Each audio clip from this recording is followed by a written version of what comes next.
The FA Challenge Cup, everyone wants to win. Crazy gang have beaten the Culture Club. Gerrard! Oh, yes! The story of the FA Cup continues. What a goal! Back for the scorer. Stevie Trumper. This is the moment of joy that all professional footballers hope A for. moment of treasure. The FA Cup winners are Manchester United. Welcome to Birmingham, the home of heavy metal, Peaky Blinders, and today's hosts, the Blues. Birmingham City entered this season's FA Cup in round one for the first time in 30 years after their relegation from the Championship. Manager Chris Davies has them sitting top of the table in League One, and they have big money and big names backing them. Six maths. Premier League high flyers Newcastle arrived with their own stars in the stripes. The Magpies are chasing a return to Champions League football, and a League Cup semi-final win over Arsenal has raised hopes of ending their 70-year domestic trophy drought. Can they keep the party going tonight in the FA Cup, or will the Blues burst the Toon balloon? It's Birmingham City versus Newcastle United in the FA Cup fourth round, live from a slightly gloomy St Andrews. But we have a studio full of bright sparks in Alan Shearer, Curtis Davis and Shay Given. Before we talk about the game itself, Alan, I don't know whether you noticed, there's been a clip doing the rounds of one of your first punditry roles in 2007 when Birmingham faced Newcastle. Let's have a little look. No shortage of cup winners, though, in the studio. Alan Hansen with Liverpool, Lee Dixon with Arsenal, and Alan Shearer, who went close a couple of times with Newcastle. I suppose it'll be typical if this is the year they go and do it now you've retired. I've been seeing it for the last 10, 11, 12 years. This might just be our year. Maybe you shouldn't. I'm not going to say anything, but I'm really confident we'll get through to the next round, put it that way. At least now I don't have to mention the fact that you've not won the FA Cup, because to be honest it gets quite tiresome telling everyone you've not won the FA Cup. We haven't changed a bit, have we? No, not a bit. Oh, blimey, you've got a little island on your head there, yeah. Quite like that. That was a terrible prediction. If I'd have known the team that night, I wouldn't have said that we would have won. It was only because Shea was in goal. They lost 5-1. Exactly. And you were in goal, Shay. Don't look at me, lads. 5 goals you conceded that night. I don't know. I can't remember. You weren't to blame for any of them, were you? I blanked that out. No, not at all. It's a big night on Wednesday, wasn't it? You got to the final of a competition. It could happen first time after 70 years. Yeah. It's important that they refocus for this one, though, because this will be a test. Yeah, I think with the atmosphere and everything else that was happened on Wednesday, with him getting to the final, it's understandable why he's made so many changes to the team, and I think they have to carry on the good work and the good feeling that's around Newcastle at this moment in time. Having said all that, they come in here. This is a tough place to come. Yeah. They're better than so many teams that they've played before, I think, this season, and it's a tough ask for them to come and win again this evening, Newcastle. And with all the changes, then I'm sure it's going to be a very, very good game. Tough one for them, Newcastle tonight. Yeah, I mean, go one of two ways. You make so many changes, you freshen it up, because the highs of Wednesday night was fantastic, and the players were buzzing, but it's a big comeback down again to the FA Cup away from home. Birmingham flying in League One, so it's a tough game tonight. It's a Birmingham City team you've seen a lot. They could cause them some problems, Curtis. They can. I think it's the confidence off the back of being 18 unbeaten. I think their form this year has been fantastic. The way they want to play. You know, Jay Stansfield, obviously a player that has come for a record fee in League One, a reported 15 million. He'll be wanting to prove a point tonight to show how good he is, particularly against this Newcastle outfit. Okay, well, you've just mentioned him. Jay Stansfield is Birmingham's top scorer this season, having signed from Fulham in the summer for a fee that could rise to 15 million. And he's been talking to Aaron Paul. How's it going? You okay? Okay? Yeah, all good. Good to see you. You suddenly, appeared on the scene, and now everyone's talking about you, and then, wow, what a move. Stansfield! And Such a privilege to be able to play for such a big club, and we're hopefully on the up, and when we can get back to where Birmingham belong, it'll be even better. What's the feeling been like being around the Knighthead group, Tom Brady, in and around the football club? Last year I remember having a Zoom call, being able to hear such a a superstar in sport. Everything that he's gone through, to be able to put it into young players like our team is such a great help. Jay, we're in the inner sanctum. We can be real now. Tell me about the fee. A lot of people would say that is pressure on someone. No, I wouldn't say I feel under pressure. I think it's a crazy fee, to be honest. It's a privilege to be able to have that fee on my back, and I can't thank the club for having faith and backing me to be a player of that quality. And I think I've just got to go out and show that I do have that quality and show people why Birmingham paid that for me. The owners want promotion, you want promotion as well. Where does the FA Cup fit into it? The FA Cup's obviously a massive cup competition, and we want to go as far as possible. It's another trophy that's there to win, and anything can happen. You've got to be ambitious. The full interview between Jay and Aaron is available now on BBC Sounds on the Football Daily feed. Scan the QR code now to go straight to it. We've got quite a show going on behind us. It's very loud and hard to hear ourselves think at present. But tell us about Jay Stansfield. What 17 goals in 25 games for Birmingham this season? Yeah, followed on from last year. He scored 13 goals for Birmingham last season in the Championship, and it was a big reason why they nearly stayed up. And I think once it got to the end of the season, they were trying to get him back. I think there was a bit of resistance from Fulham, and I think they ended up going to 15 million simply because Tom Wagner wanted his man. I think they paid more than probably he was worth, which I think he'd probably accept. But talking about the pressure on him, it's more about how much Tom Wagner liked what he brought to the football club. Not only his ability, but his work ethic and everything he brought to the club. He was brilliant, and this year he's hit the ground running. It's a big fee for a League One club. I mean, although it's paid off. Yeah, it has paid off to date. At the time, they had Alfie May scoring every game, so I wasn't even sure they actually needed him, to be honest. But he's done the business. It's a brave move for him and for the football club. At the minute, it's certainly working for them. Certainly has. Let's hear from the managers with Kelly Summers. Well, Chris, you're 18 matches unbeaten, top of League One. Newcastle have had a very big week. Do you sense there's a real opportunity for you here tonight? Yeah, I think there's an opportunity. Obviously, we know it's going to be a big test against a top Premier League side. We are in good form at our own level, and we're obviously really looking forward to the game. We know you've got big aspirations as a football club, but what do you want to see from your team tonight? I think we've got to strike a balance tonight between being ourselves and being everything that's got us this far, but respecting and adapting to the opposition accordingly. So we need to strike the right balance. Obviously, I want them to enjoy the occasion in the sense that they deserve it and the club deserves it. But in terms of our performance, we need to strike a good balance. Well, Eddie, let's take a look at your team first. 9 changes. Is that a reflection of the week that you've had? Yeah, I think it's a reflection of that. I think to a degree you have to take in the psychology of the week we've just had. The Arsenal game was a huge effort from all the players. We're aware we have to manage this game. It's going to be a difficult game. We want to try and progress, so we've got to try and get the balance right. We've made a number of changes, but I still think it's a strong team. How do you lift your players after the high and all the emotions of midweek? I don't think lifting them's necessarily the challenge. I think it's just the turnaround of games is so quick that you've got to refocus very quickly, and this will be a totally different game. So the characteristics needed from our last game to this totally change, and to do that you've got to really narrow focus on what you want to deliver. So a lot of expectation from us on the team today. Really want us to play well and try and progress through to the next round.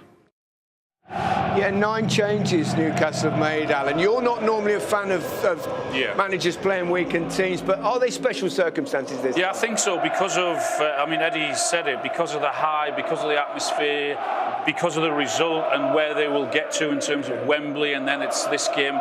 So from that point of view, I understand why he's made so many changes. I think the fans will understand that also.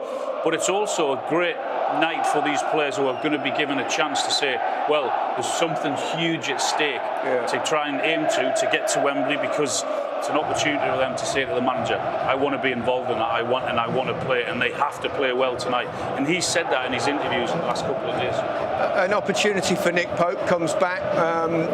So he'll want to take that chance, won't he? Because his replacement did so well. I think, Gary, the whole team will want to impress. There's a big final coming up on the 16th. Everyone wants to start in the final at Wembley, but obviously Nick had his injury concerns recently, and he's come back now fit. He's back in the starting lineup, and he'll look at the game tonight as an opportunity to think, if I play well tonight, they got Man City the weekend, can I stay in the team? And especially with the cup final on the horizon. Yeah, fabulous atmosphere out there. I hope they switch the lights on at some point, although it'll be a bit dark. Callum Wilson in for Isak. I mean, he's going to struggle to take his place, but it's also an opportunity for Callum because he's had so many injuries, hasn't he? Yeah, I mean, you can imagine how frustrated he's been sat on the sidelines watching Newcastle do really well, watching a competitor of his, albeit a teammate in terms of his position, scoring the goals and getting all the plaudits, and rightly so. So again, very much like a lot of the players tonight, he's got the chance to say to the manager, if I score goals, I want to stay in the team. And also his contract's up at the end of the season as well. He'll want another contract. The problem he's had is that he's had too many injuries. The fact Newcastle have made so many changes, that'll make Birmingham fancy their chances a little bit more, won't it? It'll give them a little edge. I think they'll be respectful of the fact that the changes they're making are all good Premier League players. So I think they'll want to impress. Chris Davis is very confident in his ability in the way his team plays. So I think he might almost go toe-to-toe with Newcastle, which could suit Newcastle. But we'll see as the game goes on how it develops. Well, as you can see, the two teams are making their way out of the tunnel onto the pitch here at St Andrews. No gladiators this Saturday tea time on BBC One, but we do have Guy Mowbray, who's alongside Matthew, the Titan, Upson. Thank you, Gary. You don't know just how delighted he is with that. Hello, everyone, and welcome to the home of Birmingham's Blues since 1906. When the site this stadium was built upon was described by club director Harry Morris as a wilderness of stagnant water and muddy slopes. There's something in those words that fans of Birmingham City can relate to in over a century of up and down history. After another down last season, it's League One for now, but maybe not for long. The lights are back on at St Andrews. Huge investment, high hopes, realistic dreams are in the air. Chris Davis is one of the men responsible for that. Appointed on the 6th of June last year on a 4-year deal. He had a long association with Brendan Rodgers as a coach. Spent last season as an assistant to Ange Postecoglou at Spurs, incidentally losing twice to Newcastle in the Premier League. But he has motored his team to the top of League One. They look a good bet for a quick return to the Championship. As for Eddie Howe, well, he's already got his team to one Wembley final. And they won't be taking this one lightly. Not against a side that is 18 games since they last experienced defeat. So do the teams. Birmingham have Northern Ireland international Bailey Peacock-Farrell in goal. Ryan Alsop has been the regular keeper. Ben Davies on loan from Rangers has brought experience to the backline this season. The Scotland connection continues with Tomoki Iwata, twice a Scottish Cup winner with Celtic, and with Kieran Dowell, another borrowed from Rangers, he only signed 2 weeks ago. Then the golden boy, Jay Stansfield, 17 goals this season, 3 in the last 2 games. For Newcastle, 9 changes from Wednesday's League Cup win against Arsenal. Nick Pope plays for the first time since the 7th of December. He's back after a knee injury. Dan Burn, one of the 2 players staying in to start. He's back at the club he played 28 times for over a decade ago. Bruno Guimaraes also plays again with Sean Longstaff and Lewis Miley alongside. Miley the scorer of a lovely goal against Bromley in round 3, as was William Asula, who's in the front 3 along with Callum Wilson, returning from his latest frustrating injury layoff in the week. This is his first appearance in the FA Cup for Newcastle United. Well, Jay Stansfield has been in terrific form. He cost a lot of money, particularly for a side in the 3rd tier. But Titan, Matthew Upson, he's justifying that price tag. He is, and listening to him before the game, he is a very calm, cool customer, and you feel there's going to be that one chance in this type of game this evening. Is he going to be cool enough to take it? Callum Wilson is just a couple of goals away from reaching a half-century for Newcastle United. Another frustrating season, hamstring being the latest problem between December and just the other day. But when fit, when firing, well, they've got themselves a new signing. I mean, he's going to have to use all of his experience to get through the game, not just to manage his body, but also to manage players around him. Willock in a different position, Asula, a young player around him. They're going to rely on Wilson a lot tonight. Matt Donoghue is the man in charge. 3 games here last season in the Championship. He's not used to taking charge of either of these teams on a regular basis. And I'm sure he'll be relishing the part he'll play tonight in what is one of the best atmospheres you'll hear anywhere on round 4 weekend. St Andrews is rocking. St Andrews is ready.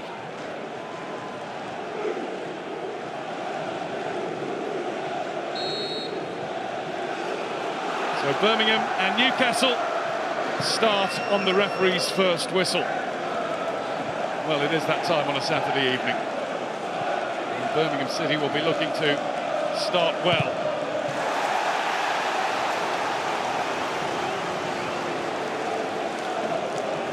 Well, what a great start that actually is. Really positive play, get the ball forward. You feel Birmingham are going to get it wide, get loads of crosses into the box this evening, put that Newcastle back four right under pressure. Work to do for Newcastle United already. Deep corner headed back in, and it's into the net! Hammered in by Ethan Laird.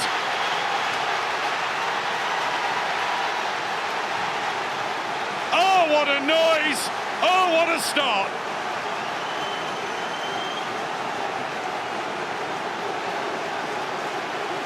Inside a minute.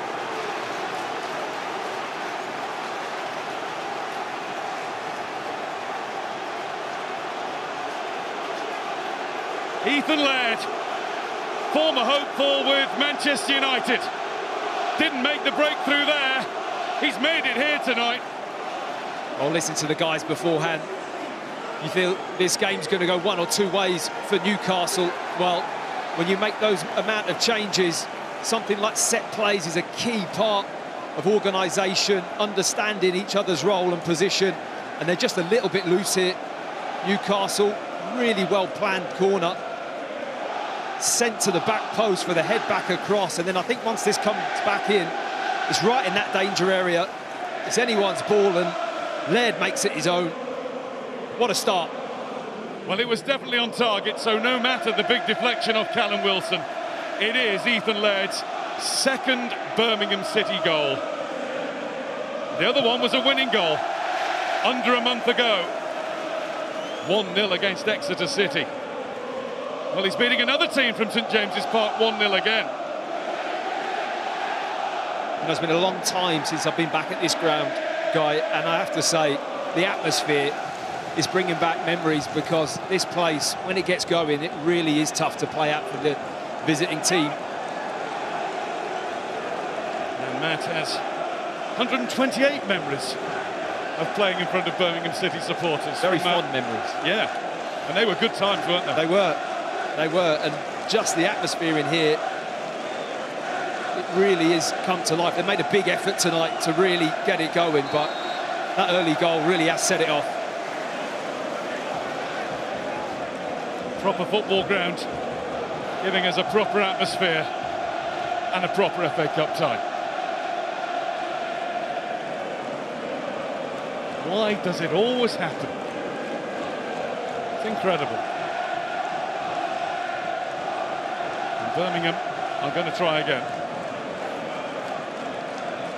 Mark Leonard to put it into the box. The Newcastle players trying to set themselves a little better this time. It's another really good ball in. Tries to shoot, but Tomoki Iwata won't do that. He might now get burned as well, because look at Joe Willock go. And Willock gets the ball in. Too far in front of Asula. Wilson will continue to chase, but it's behind for a goal kick. The speed of Willock's break made it very difficult for any of his teammates to keep up with him.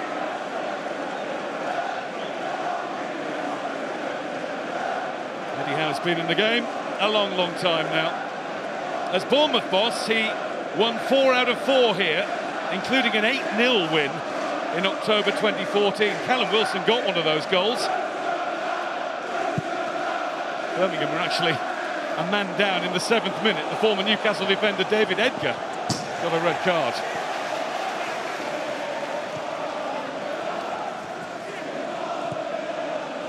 Way back by Dal. And it's all the way back now with Clara. And Ben Davies. He's just overdone it. That's going to be a Newcastle throw. He brings a nice balance to that back four. Ben Davies with his left foot is a nice passer. Really has done well since coming to Birmingham. He's a leader in the back line. Intercepted. Bruno Guimaraes tried to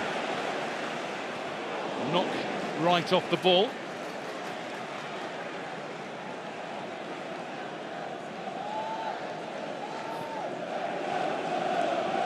Across to the Austrian Christoph Clara. And he's going to play it back to Peacock Farrell. He lost his place in the Birmingham goal at the end of September. He has played the last 2 FA Cup games. They're looking for Laird on this right-hand side from the goalkeeper every time with the longer kicks. I mean, he's really getting up well and winning every header.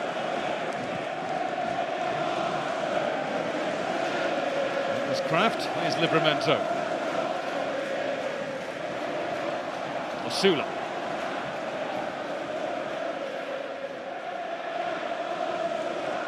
Nick Pope, beaten before he had a feel of the ball, and he's put that one straight out. Eddie Howe spoke about it before the game, but it is a balancing act, isn't it? Making the right amount of changes for a game like this in the FA Cup away from home. You add all that together, and if you don't quite get that balance right, you end up with a really tricky evening. It started very difficultly for Newcastle. Just trying to get themselves into the game as an attacking prospect now, and they've got a free kick because William Osula in the... Well, it was the very definition of being upended.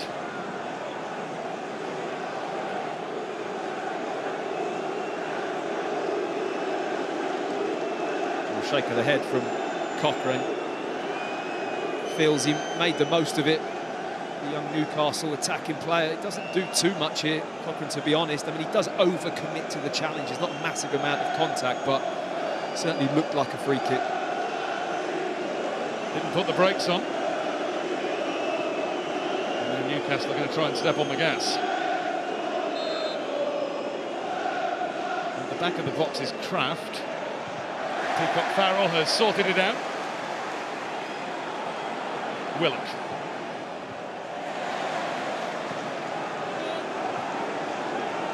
Bruno Guimaraes. Livramento. There's Lewis Smiley.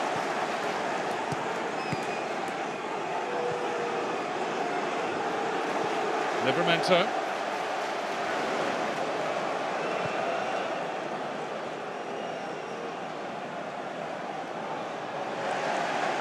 The raucous noise of the first 5 minutes has given way to an excited buzz around the place. There's a buzz around Birmingham as well. They have started high press. I mean, the energy in the first 7 minutes or so has been pretty intense, getting after the ball, not allowing Newcastle to settle. Exactly what you'd expect from a good old FA Cup tie. Well, Eddie Howe called it. Described Birmingham as a very aggressive, high-pressing team. When you get this noise behind you, you've already alluded to it, Matt, but what does it do to you as a player when you come out? It must give you an extra percentage of performance. There's a spring in your step, isn't it? And it's more the mental side of it, like the belief or the buzz and the enjoyment of playing against your home crowd in an atmosphere like this, in a club that's been starved of these kind of occasions in recent years and had really difficult times. I think that all adds into the mix, Guy, to be honest, and Newcastle are in a position where they've got to battle against that.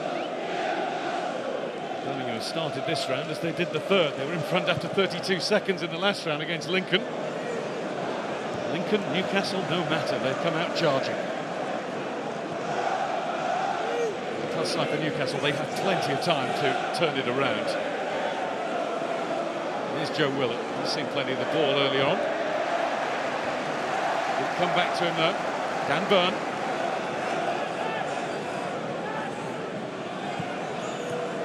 Guimaraes. Willock, supported by Matt Targett. A rare first-team outing for him. Burn.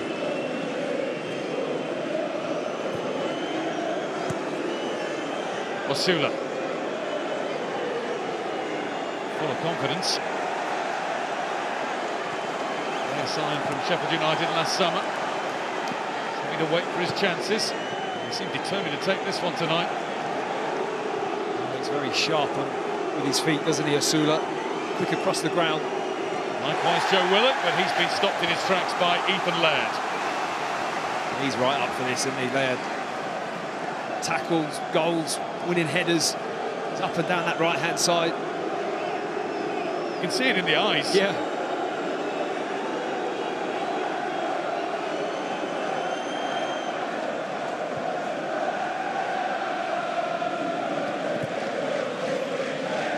And back to Pope.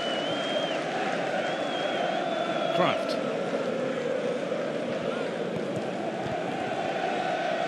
And this Newcastle selection with a real element of risk to it, but Eddie Howe would say it's a considered, calculated and necessary risk. Clara took a bit of a risk there, letting the ball bounce, but he's got it away for Birmingham City. Look at the workload that Newcastle have, the fixtures that they have with Manchester City next, and Nottingham Forest and Liverpool before the end of this month as well. I mean, we're talking about this atmosphere, but I was watching from home. That atmosphere on Wednesday night at St James's was pretty special as well, wasn't it? This time the boots on the other foot. Yep, the magnitude of that does weigh on the players, and I think Eddie Howe very aware of that. It's good work by Livramento. If he can get there, he did. There might be an opportunity now, but that's a good block tackle by Clara. Sensed the danger. That's brilliant from the big centre-back. Really read that, stepped across. It's an excellent block. Turned round the corner. Newcastle had the defensive discipline. It was Lewis Smiley who was in the right place to stop Birmingham having another go. They're just taking the sting out of the game a little bit now, Newcastle. That opening 10 minutes was frantic. They've had a lot of possession last couple of minutes, just trying to bring the game back down so their quality, their technical ability will start to shine.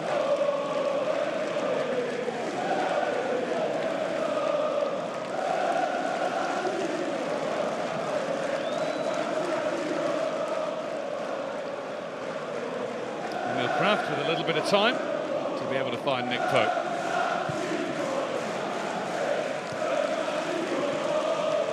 Target. Intercepted by Clara. Bruno Guimaraes gets it back to Pope safely, and he had the time to afford a touch. Not many Newcastle players are getting time on the ball though. Stansfield in to slam the ball out. Yeah, that's his work rate. Said about it before the game. Goes about his business. He's quite unassuming, isn't he? He doesn't get the most animated when he plays, but he's so efficient and professional, hard-working. Really does a good job right from the front of the team. Livramento's throw into Lewis Smiley.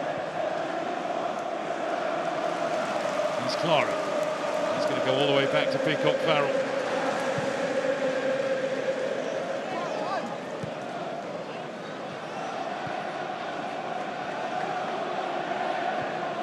Laird. That target gets close. Laird gets it through to Scott Wright. Good play. Good football from Birmingham, not just getting the head up and sticking it in the channel or giving the ball away. Really good passing from the back, not taking a risk, but finding good angle passes. And Wright turns down Byrne. Byrne back at him, but he can't stop him. Oh. Well, the referee had blown his whistle. He gives a yellow card to Byrne, but there's frustration all round. For the Newcastle defender, yes. For Birmingham City, absolutely. Yeah, I feel the frustration because it's a brilliant piece of play. Lovely build-up. Lovely turn from Wright as well. Really sells Byrne. It's a clear foul, but he's still breaking through. There's a big opportunity here. You see the runner Stansfield just across the face there. Could have slipped a pass in behind. The referee just a little bit eager to pull that back and give a yellow card to Byrne.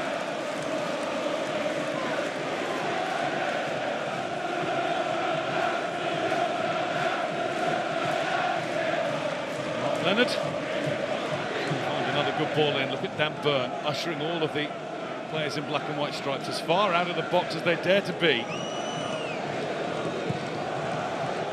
Chip to the back again. Clara waiting for it. And, oh, what a save by Pope. It was a terrific effort from Keshi Anderson. And he had the freedom of the pitch to try it. Wow, what a hit. Lovely technique on the left foot. Header back across. Look at that for a volley. Little deflection as well, I think, off Dan Burn. It's actually a good reaction from Pope, I have to say. He didn't have much time. This is a great angle just to see that little flick from Burn off his hand, and Pope with a strong save. Well watched by Nick Pope. Well struck by Keshi Anderson. They keep hitting that back post with the set plays. The goal was that, then a wide free kick. Newcastle not quite tuned in to that late run to the back post, and they're just heading it back across into the danger area, Birmingham.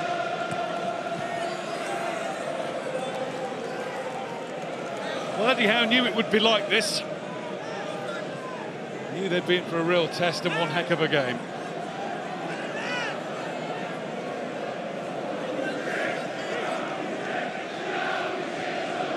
Wright. Anderson wants it left. Wright didn't look that way. And he overdid it. Just kind of opened up for him, though, didn't it? I can understand why he's overrun that right. Nobody really came out to confront him. Newcastle just held their position. He's looked bright at the start, hasn't he? His touch inside the pitch ends up very central. Hasn't been starting too many games, Scott Wright. Another who's come from north of the border. He was at Rangers. He was successful for Aberdeen before then. Just evaded there as Dan Burn got it away to Matt Targett. Clara, safety first.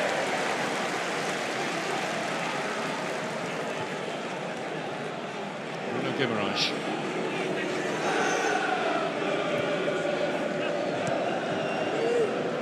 Returned by Burn.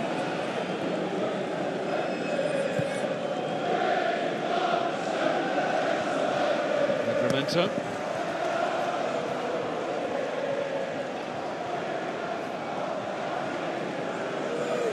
These are the moments where Birmingham have to be clever, just conserve their energy, be solid, hard to break down, but as this game goes on, fatigue and tiredness, you know, they're pressing quite high, but when Newcastle have that ball and they want to drop off, just get a breather.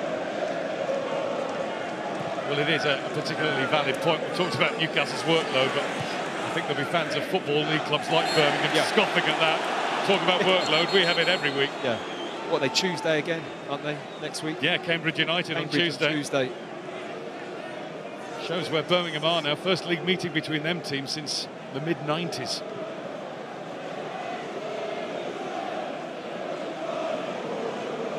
Osula, it was behind Miley. Collected briefly by Dowell. Osula has it again. And now Livramento, who's going to have to turn back.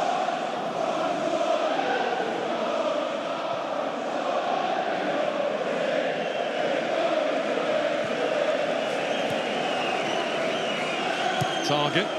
The Newcastle fans have just been singing about going to Wembley. Well, they are in March for the League Cup final, but Birmingham fans might be tempted to join in. They're only one step away in the Football League trophy. Drawn against Bradford City in the semi-finals today.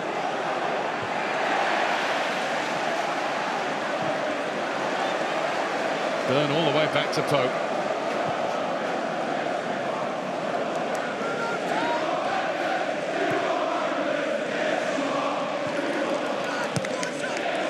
Target.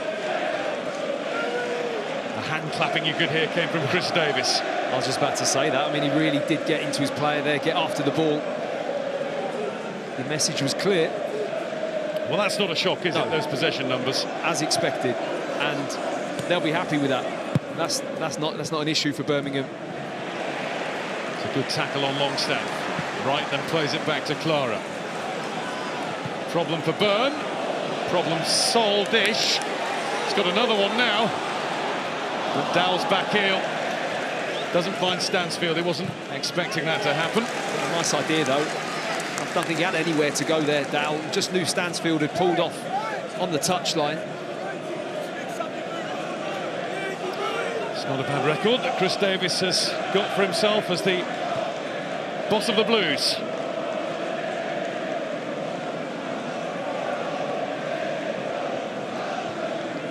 This is a club that was managed by 6 different people over the course of last season for various reasons. They look to have got this one right. You would imagine they spent a lot of time doing their homework on this one, and it's a forward-thinking appointment, isn't it, of someone that's, you know, been under very good managers and coaches, and really interesting appointment when it happened, but he's done well. Well, I did read that they spoke to 40 different candidates and they sorted them out from an initial list of 1,000. So yeah, they did their homework. It's every manager in the world. Probably every manager out of work in the world.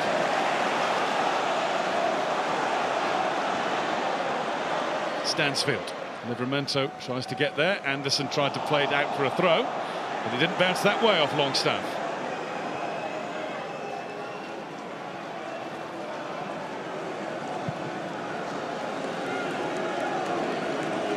Target.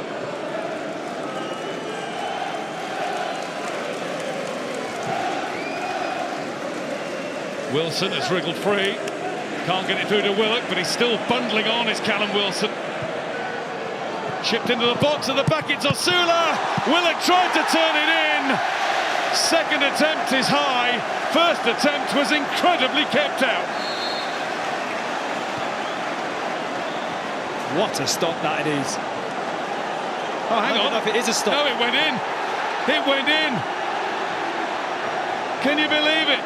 I wondered how he hadn't scored, but it turns out he has scored. Assistant referee, top of the picture, look at that. Immediately put his flag in the air and waved. Yeah. I mean, it's very, very tight. I mean, that's a tough one to call. Very tough to call. Actually impossible to tell. I mean, it's the first real time Callum Wilson has got in the game, and he's really made something happen. Lovely turn, used his strength and body. Got the wrong side of Ben Davies. Well, it's an understandably low-key celebration from Joe Willock, because he was still getting over the disappointment of missing second time round. Wilson's ball in, it was well played there by Osula, and Peacock Farrell paid the price for being, well, a good foot behind his goal line. Momentum took him there. I mean, it was a great reaction, wasn't it? And it's the whole ball over the line. Oh, wow. That is very, very close. I mean, these are so hard to tell unless you have a camera line along the angle of that goal line. You know, that the angle doesn't tell the true picture, does it? Well, no VAR, no GLT. No. In the 4th round of the FA Cup. We saw last night how influential that was. It could be influential here as well. Birmingham City won, Newcastle United won. First real time, wasn't it, that Newcastle even looked like a threat. To credit Callum Wilson, it was good hold-up play, maybe a little bit eager for Davis to try and win that ball. He just used his body and rolled him really well, and then got onto the loose ball, and the rest is history. Well, Matt Donoghue, the referee, got the signal from Nigel Lugg, who's got the flag over on that far side of the field.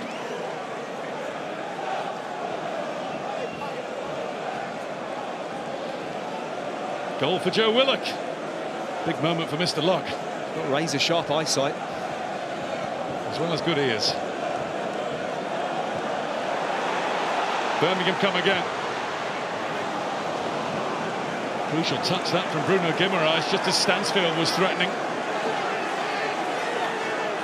Anderson. It's out, and it's a Birmingham throw.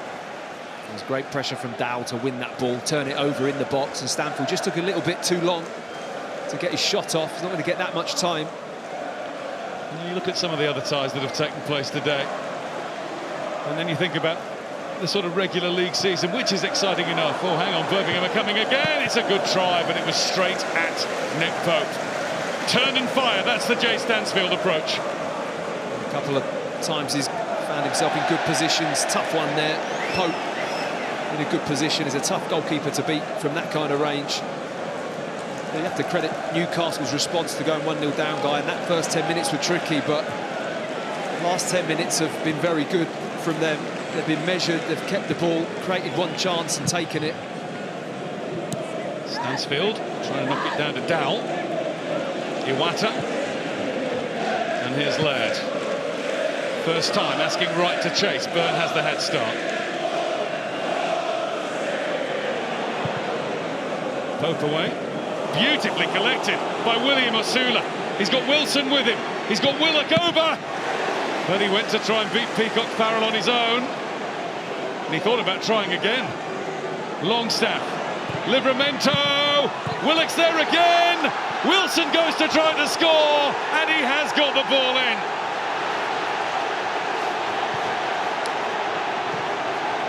And Newcastle United have turned this around pretty smartly. Callum Wilson back in the team and back in the goals.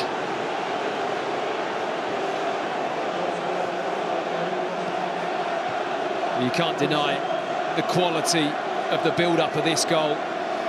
It all starts with Pope. He spots Osula in a position, and what a first touch that is. You're not going to see many better. Tough ball to bring down, and is cushioned right into his path. He then gets the shot off, and he has the sense just to offload that ball, which I really like. That his chance was over, and it recycled again. Lovely overlap from Livramento, and then it is just chaos in the box. I think Willock's first effort was blocked by Osula. Yep. I think he does get in the way, and then it is just lingering in the air for somebody to get that final touch, and it's Callum Wilson with his studs just tapping the ball into the back of the net. The Birmingham claim is that it's dangerous play, high feet. That's what they're appealing for in the end, but yeah, Peacock Farrell's not in the vicinity. No, I think he's just got to use any part that he can to get to that ball, and he knows that his studs are the only option really to do what he did. You don't see that often, do you? The ball in the net as one of your teammates sits in it. Birmingham City 1, Newcastle United 2. Cracking play though, wasn't it? I was going to say that order's been restored. There's no order about this. It's beautiful FA Cup chaos.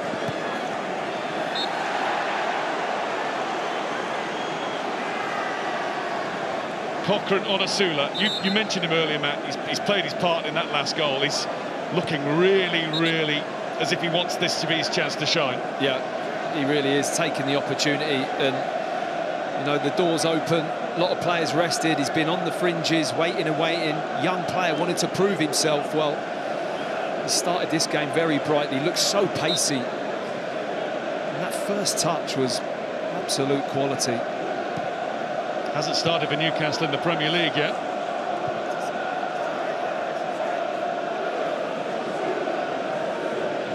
Can't get in the team due to the form of Jacob Murphy. And of course, if he wants to play as a central striker, he's got arguably the best in Europe in his way right now. Alexander Isak, who's amongst the subs, and now he's got Callum Wilson to contend with.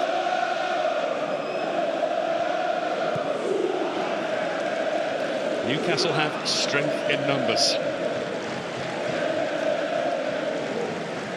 It's perfect for him to play wide on the right today as well, though, Guy, to offer that different role. You know, that centre-forward position at the moment at Newcastle with Isak is unattainable, really. So that wide position, showing that you can be bright and lively and have the ability to play there, is a big thing for him to have. Bruno Guimaraes. A word too for Joe Willock, who's looking really sprightly down the left-hand side for Newcastle. Always the recipient of some absolutely vile abuse last weekend after Newcastle's disappointing home defeat to Fulham.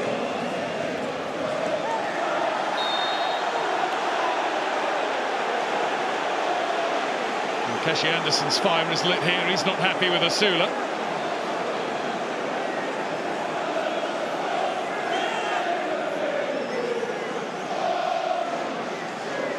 Matt Donohue's doing his best to keep up with it all.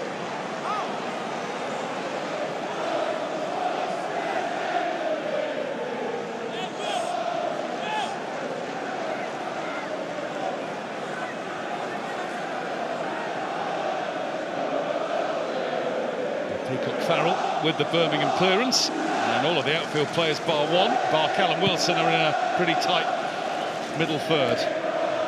Up goes Kraft. And Sula, there was a slight nudge there on him from Cochrane. Miley. Wilson. Bounce back off his knee, it's Birmingham's ball. And he hasn't had many touches in this game, Wilson, but what he has done, very effective. Touched on him at the start of the game, how important he's going to be. Not a lot of minutes. Fitness won't be at its peak, but he's got the experience and understanding how to use his body, how to bring people into play, and he's done that very well so far. This is only his third start in a Newcastle shirt since Boxing Day 2023. See, I can't tell you how difficult it is to actually then step into a game like this that's really frantic and chaotic, high tempo. The League One team trying to press you and harass you. I think it's not an easy one to step into. A little bit of the home fervour has been dampened down by Newcastle now.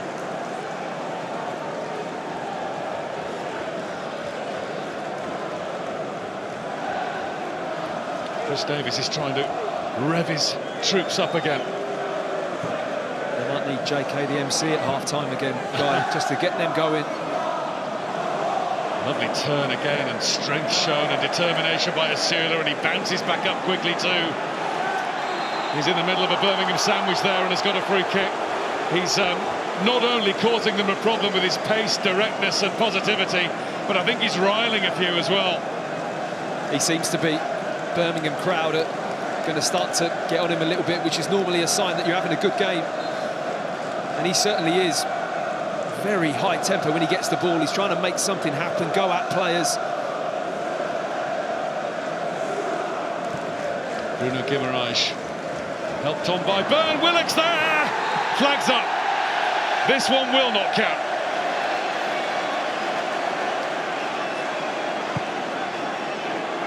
Last time that flag went up, it was to signal that Newcastle had scored. This one rules the effort out, and rightly. Yeah, looks a good call.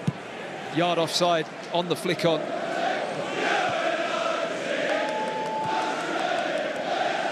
Old-fashioned offside decision. See it, say it, sorted. I feel like we're now VAR, Guy. Do you know what I mean? I don't want that job. We've got the replays. We can do the VAR. On your own.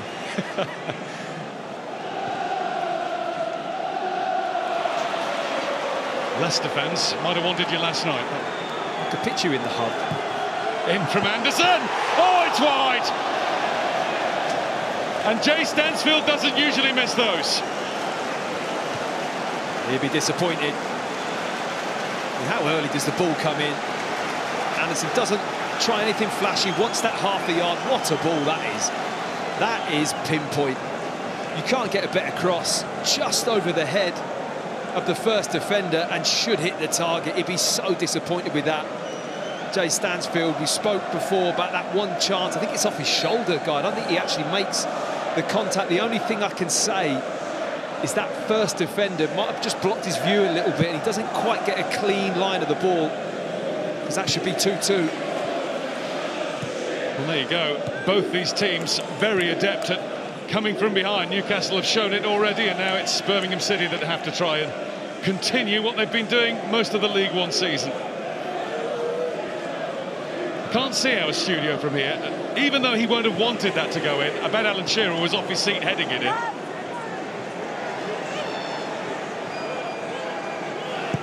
Masula, nobody will be heading that in.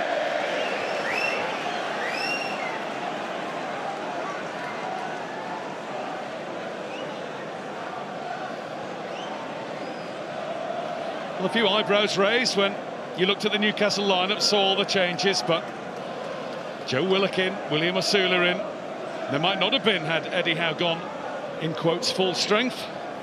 They're playing their parts. That was a good ball from Wilson in as well, and that is very tough to call whether that is fully crossed the line. I mean, from the pictures, you'd have to say it is the right call, probably, but I think unless you're along the line, you could never know for certain. Well, this one went in.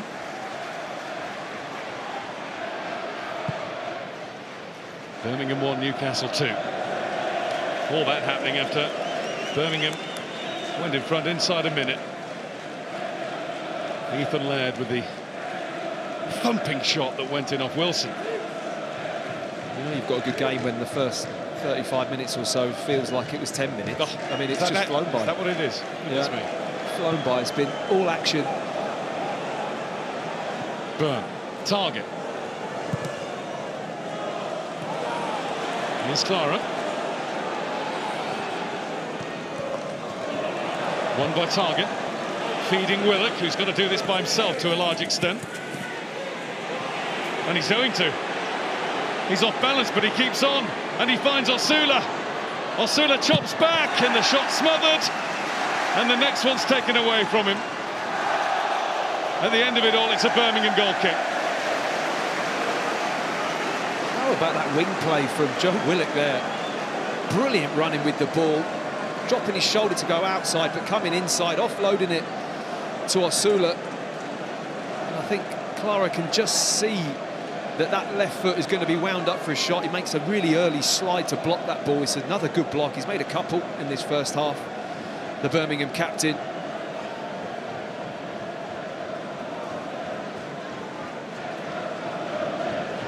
So Peacock Farrell to go long and to look for right. It's Dan Burn, not surprisingly, who towers above everybody. Bruno Guimaraes, she's hauled away from the ball. Ooh. Watta's rather fortunate not to have injured himself. In fact, he might have done. Chris Davies really not happy with that in the technical area. He is letting his view known. He wasn't happy with the way Guimaraes really steps across there. Doesn't make an attempt to play the ball, but just really wants to make life difficult. And I think we might be invoicing them for a camera too.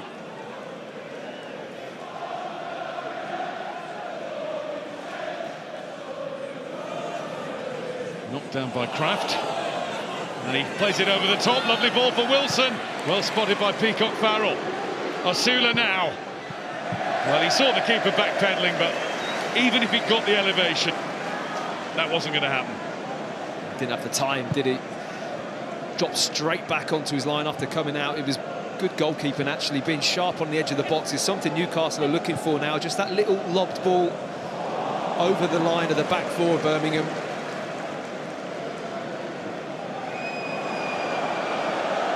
Pope had the time to get it away from Stansfield.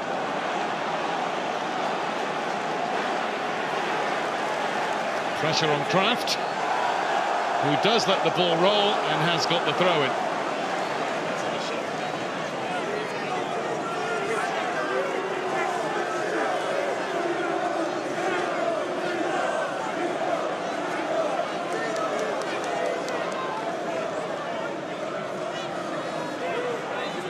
Livramento with the throw.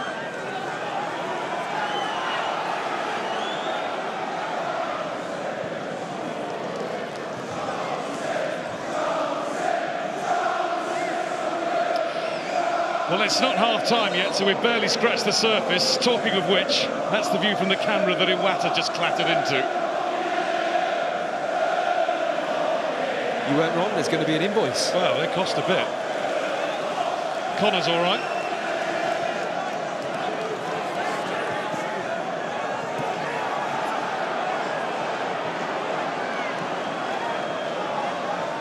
Knocked down by Wright. Newcastle struggling to clear.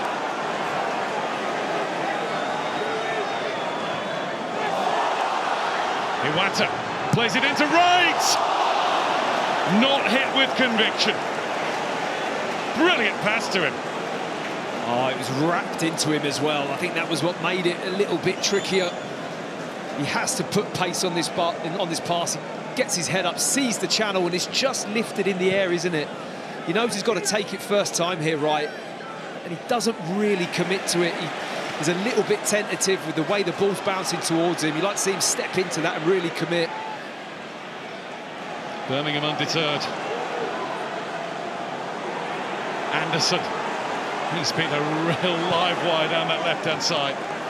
He scored a wonderful goal at Huddersfield recently. Ellaird's going to attack this. And the shot, oh, what a goal!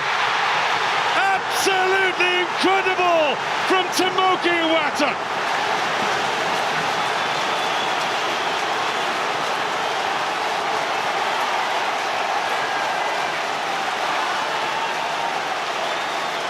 You won't see a shot hit harder all week.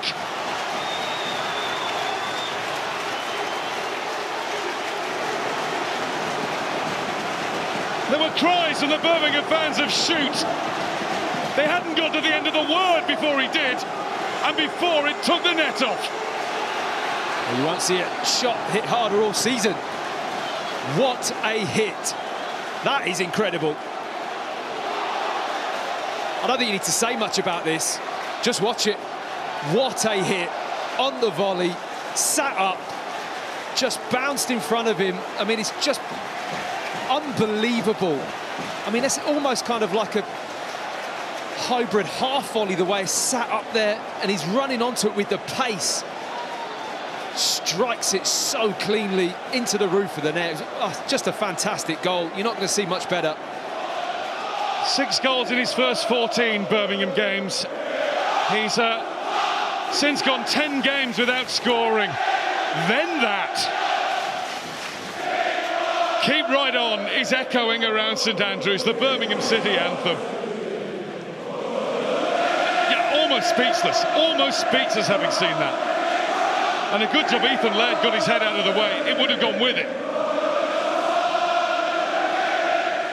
Not seen many better, to be honest. When you think of the goals, it's hard to think of many better strikes than that on the run. The ball sat up the way it was to hit it that cleanly. Birmingham City 2, Newcastle United 2. And they created a couple of chances just before that, hadn't they? Birmingham were really probing again and asking a question after having that setback of the second goal. What a way to draw. I'm sure since you retired from playing, Matt, you've been asked a few times, when you're commentating, how do you not swear? Well, you don't. Yeah. It's not the done thing. Goodness me, you come close when that happens. My tongue's just got over being bitten.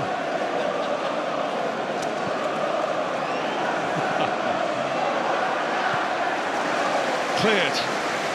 Out towards halfway for a Newcastle throw. I think he just looked the other way. He was just going to take the mic away and just have a moment, just to absorb it. Unbelievable goal. That's Clara. And here's Anderson. And you can hear the hubbub around the ground. There's only one thing people are talking about at the moment.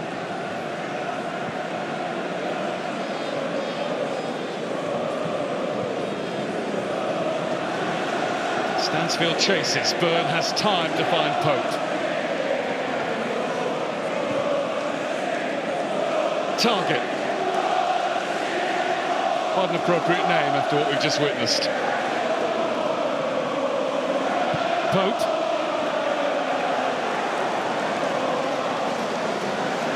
Newcastle play away really nicely. Well played from Kraft, wasn't it? Under pressure, Pope really bounced that ball at him, tested his first touch. Sula's attempt to cross is quickly blocked.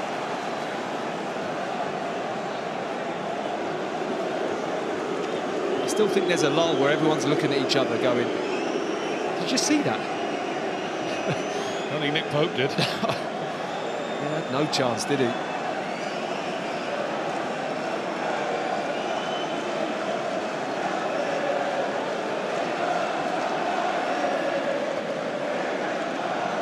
Wilson.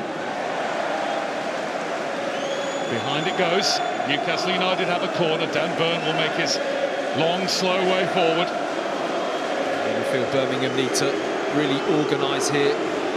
Looking at Clara just trying to get people around him. It's important They get into that dressing room at half-time after what's happened in this first half. It's been a brilliant first half. Just to have the scoreline level be a great position for them. Big Dan Burn hasn't scored this season. I suspect that will eat away at him a bit. He did score in the 4th round a year ago against Fulham. It's a bit of a mismatch against Alex Cochrane. I think Cochrane's just in there to do what he's doing. I mean, be a nuisance. His head's below Burn's chin. He is being a nuisance. Burn trying to move, Cochrane's holding on to him. Too high for Laird. Livramento.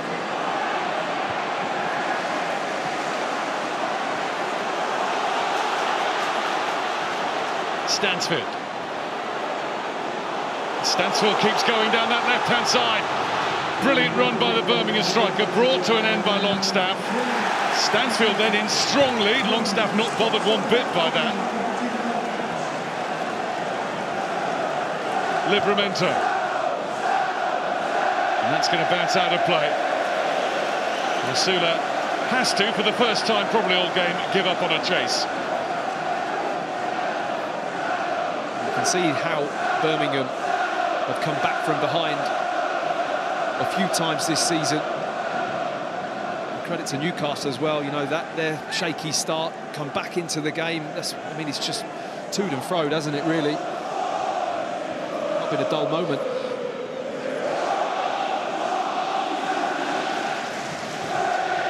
Nearly a minute into the 3 that were indicated to be added.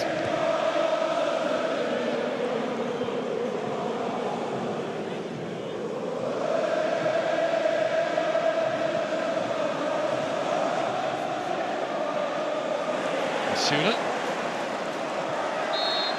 was spundled off it by Stansfield, and it's now going to be a decision Newcastle's way. And what's happened here? Rasula still getting under Birmingham's skins. Davis rushes in. Well, we thought this might have been happening. There are some in a blue shirt who are taking issue with Master Rasula today. He's had that air about him, hasn't he, since the start of the game. I've really liked his performance. He's had a bit of edge to it, maybe a little bit too much at times, but he's certainly getting under the skin of the Newcastle players in how he's playing. Well, Bruno Guimaraes and Sean Longstaff are pleading the case for the defence. Yellow card, as you can see, is already out. So what exactly did William Osula do? And to whom? Matt Donahue, first of all, is calling across Keshi Anderson, and here we go. Osula is now on the scene. You have a yellow, shake hands and get on with it will probably be the script. And they've both been a real threat, haven't they? Anderson up and down that side. It's been a good battle, and I think they've been engaging from time to time, but the ball gets lost, the tackle goes in, and then it is a foul from Stansfield. And then it's just a reaction, I think, from Osula. He doesn't do much, though, does he? I mean, he gets up and has a word, and then Anderson comes in and creates a melee. It's hard done by there, Osula. So it was a booking apiece. And we are ticking towards the end of 3 additional minutes. I saw Sean Longstaff went across to him and had a calming word. I hope he doesn't calm down. I want him on the edge as he's played all half. And that is it for the first half. An incredible 45 minutes plus 3. And it all started in the first minute with Ethan Laird. Then we had 2 rather strange Newcastle goals. Willock did get the ball over the line. Callum Wilson then put it over the line from very close range. And then Tomoki Iwata. Goodness me. Gary, Allen, Curtis Shea, over to you. There is a lot to talk about. There most certainly is, Guy. Who would have thought we'd have a scoreline like that at half-time? 2-2, end-to-end stuff. Brilliant 45 minutes or so of FA Cup football, Alan. I mean, absolutely magnificent game of football. Two teams who've just gone at each other from the off. Newcastle struggled to keep up with pace with Birmingham in the first 15 or 20 minutes, and they deservedly took the lead. But I thought then Newcastle sort of killed the crowd a little bit, came back into the game, got a goal, got another goal. You think, here we go, but again, you've got to give credit to Birmingham for the way they came back at Newcastle, and we've without doubt seen one of the goals of the round, and what an unbelievable strike it was. Yeah, he caught it so sweet. We'll come to that. We'll definitely come to that. Curtis, Birmingham done themselves justice in this performance so far. Oh yeah, Chris Davis said at the start of the game it was about a performance, that he wanted them to play there and show how good they are, yes, but then it's obviously still about getting a result. The way they started the game was fantastic, as Alan said. The first 20 minutes fantastic. I think the composure that they managed to regain after those 2 goals, which obviously we will come to then get the equaliser. Iwata, if anyone's watched him this season, I think he scored 6 goals, 5 of them have been like that. So he's got stock of it. So he's a very good striker. Scored one better than that, has he? No, not that. Not been an easy night for goalkeepers, Shay. No, plenty of goals, plenty of action, Bob. Yeah, exactly. Let's start with the first goal. Might as well take it from kickoff. Yeah, I mean, I think in any FA Cup tie, Gary, you say get off to a good start as an away team, quieten the crowd, get off to a good start. But this is the very first ball, back to Peacock Farrell, a long ball up, and Dan Burn, you think, it's an easy win for him, but a brilliant header, and it's sort of carnage from the start. Get off to a good start, nice and calm, and straight away they've got a corner. Me and Curtis worked with Dowell at Derby. He's got a brilliant left foot. But there's all sorts of wrongdoings from a Newcastle point of view, but take nothing away from Birmingham. He's just peeled off around the back. You can see Anderson. And the goal scorer, obviously, Laird's free as a bird in the middle of the 6-yard box. It's something they've clearly worked on. To come off after 40, look at the much space the goal scorer Laird has. He's free as a bird 6 yards out, and it's a brilliant start for Birmingham City. I think we can possibly understand it from a Newcastle point of view. New players haven't played so much, changed the team, so many players in there. But I mean, you've got 2 players who are not. There's not anyone marking within 4 or 5 yards. What a start for. I'll come back to you because Pope made an unbelievable save, didn't he? Yeah, we spoke about it after that, which would have made it 2-0. We spoke about him before the game. It's an opportunity. You want to get back in the team, and it's another set play. Gary, Al says they'll play together, which is right, but at the same time, it's a brilliant strike, and I think it takes a little bit of a nick as well on the way through off Dan Burn. You'll see the shot from behind. I think Nick Pope sees this really late. Look at that, the reaction. That's a brilliant save. As you say, if it goes to 2-0 in this crowd here at St Andrews, that would be a long way back, and it's a fantastic save. But we know he's brilliant, a shot stopper, we really do. He's been doing that since the first day he arrived in Newcastle, and that's another fantastic save. Yeah, marvellous save. So then it was the turn of Newcastle to come back. A little bit of vulnerability at the back, but we need to see if it was actually over the line or not.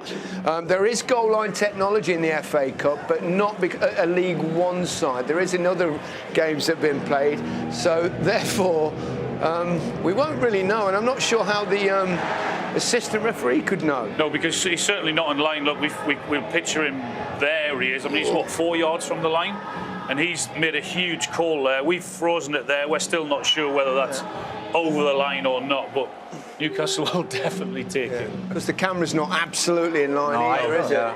It's difficult. For me, you've got a linesman that has guessed. That's it. When there's no technology, he's had to make a call, yes, but for me, that's not definitive. We've stopped this about 100 times during the game, and we couldn't decide whether it was or not. And the fact that he's looking for a player as well, it's just a guess. I think you're probably right. Callum Wilson made it 2-1. Sort of goal that Callum scores. He's brilliant at it. He's a 6-yard player, a 6-yard bucket player. He gets so many goals. No, there's definitely nothing wrong with that. In fact, it's a great skill to have. They work it really well. I mean, Pope starts it there with a great pass. Sula does well with the touch, and he'll be so angry that he doesn't actually score this himself. There, he should be, but it's an assist though, Al. It's okay. Yeah. we'll give him that, but he should put it in the back of the net. There, he somehow misses it, but Callum Wilson's alive and he's quicker, and he gets his foot to it before anyone else does. It's reactions. That's what it is. Clara puts his hand up to call for the offside. He can probably head that ball. He's been doing that all his career. He's brilliant at that. He is, in that 6-yard box. He most certainly is. So at that point, you think they're going to start taking control. But Birmingham had a game back. Jay Stansfield had a really good opportunity with a header. Wasn't a good header, but I really loved his movement. If you watch what he does here, this is the movement of person who'll score a lot of goals. Yeah, Keshi Anderson does good work here first and foremost to beat Tino Livramento down the side. But as you said earlier, Gary, he takes Dan Burn slightly to the back post, then he hits the gap. But once he gets here, just doesn't connect it. It's head then shoulder, goes past the post, and the man that's been in form recently, you really expect to score that, but it hasn't cost him just yet. Yeah, he worked it really well to get the space for himself. He'll be hurt. He's not that long. Here's the goal we've all been waiting for. Oh, what a shot! Oh my word! What a strike! Just look at it also from the Newcastle point of view as well. Look, the lack of reaction from Bruno. He knows target's in trouble there, but the way he hits it, the technique is incredible. But my criticism with Bruno would be here. He fails to spot it early enough. Having said that, oh my goodness. What an incredible strike that is. On the half, volley. Oh my goodness, that's unbelievable. I think a Clark Kenton goal there, Gary's not saving that. That's an unbelievable goal. That's a goalkeeper saying that, isn't it? Isn't that some strike? He won't hit a better one in his life like that. So pure. Yeah. On the move, it just, sometimes you stood there and you've got the composure to just put your foot through it. But I can't talk too much about goal scoring around you two, but that's fantastic. Well, nor can I. He's scored one or two like that. You say that's not a fluke. He does that. He's scored a few like that. Yeah, he doesn't. I say he doesn't score many goals. I think he's scored about 6 goals this season, and I think about 5 of them have been long-range strikes. Not as good as that, but he's known for that in Birmingham. Yeah, looking forward to the second half. Brilliant. Yeah. Oh, yeah. But before that, let's talk about 1 or 2 other games that played today. Leyton Orient of League One took on Manchester City in today's early game. Here's what happened.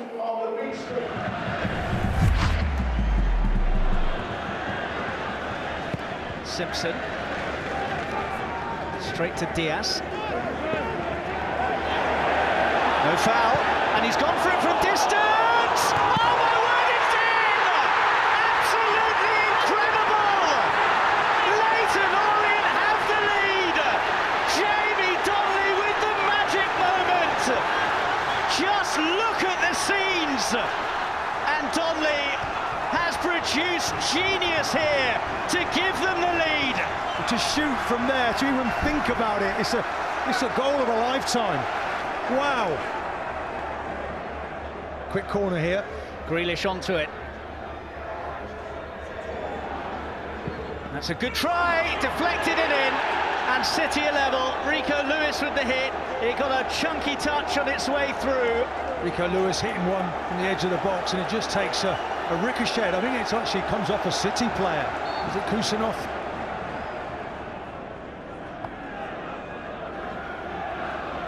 Grealish arced forwards for De Bruyne, who's in and scores. A moment of real quality from Manchester City, turns the tie around, and Kevin De Bruyne with a near immediate impact from the bench may well have sent City through to the 5th round. I mean, just look at him here, the movement from deep, just a deft little touch has maybe put this tie to bed. The keeper Keely's up. In it goes, it's too high for him, but at the far post, blazed over by Happy. Well, it evades everybody. You think he's going to get over that and hit the back of the net. That was his moment. Agony for those Orient fans. So Manchester City go through. Here are the results so far. Manchester United beat Leicester yesterday through a controversial Harry Maguire goal. Not controversial, offside. This afternoon, Manchester City came from behind, as we just saw, to eliminate League One Leyton Orient. There were also away wins for Millwall, Ipswich, Bournemouth, Burnley and Fulham, while third-tier Wickham lost on penalties against Preston, and Cardiff won a shootout versus Stoke. You can see every goal in tonight's highlight show on BBC One at 10:20 and on the BBC Sport website and app. More live FA Cup football tomorrow. You can watch Blackburn against Wolves on the iPlayer from 12:20. Then on BBC One from 5:20, it's Aston Villa against Spurs. And following us tonight... Welcome to the Gun Show! Tony, we are here to help you. This is like therapy. Josh, you are absolutely ready for this. What's happening here? I was checking for chin here. The new series of Michael McIntyre's Big Show. Up next on BBC One and iPlayer. Let's head to Kelly Summers. She's pitchside. I am, Gary, but I was actually sitting in the stands during that first half with the home fans, and I tell you what an incredible time it is to be associated with Birmingham City. Pleased to say owner Tom Wagner joins me now. It was chaos in the stands then, wasn't it? What was it like in the director's box? Yeah, well, we don't sit in the box. We're right outside with everybody, and I'm surprised I have a voice left to speak to you. It was pretty good.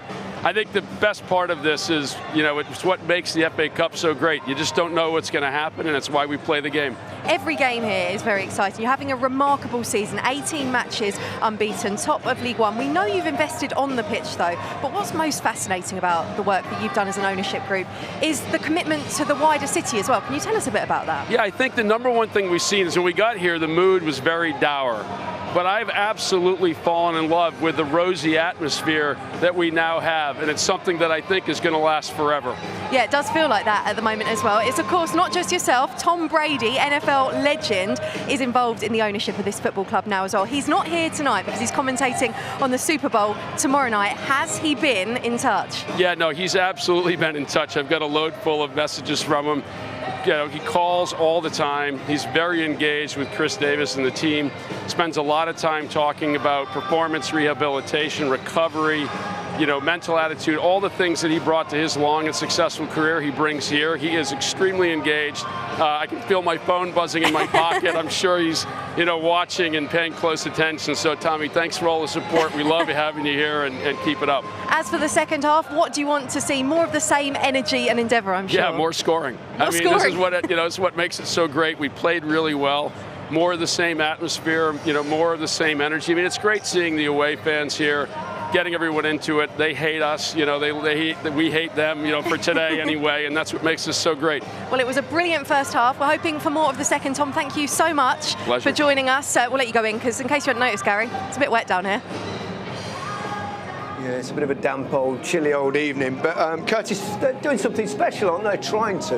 They are. They're trying, as I said before, they're trying to rebuild this squad, which they have spent millions on this squad. I think it was 30 million they spent this summer, and then in the window they've improved again. So I think they're trying to do things right with the football club, but also with the infrastructure of the club and of the city. I think they've bought a site about a mile away. It's meant to be 60 acres, trying to build this so-called sports zone, I think it was called, and they're trying to take it to the next level, which they want it to be a super stadium of the Midlands. Well, last season they took it to the next level, but the wrong way. But it looks like they're going to go back now. Are the fans excited about what's happening here? Or I think if you speak to Blues fans, they're happy they can come and they can see their team win every week. I think it's been a while since that's happened. So they've enjoyed this season. They've all come back in their numbers to get their season tickets and stuff like that. And I think they feel that if they go up, they're in the right place to have a good go at potentially pushing again. I can't believe Tom Brady's chosen the Super Bowl instead of the FA Cup. I know.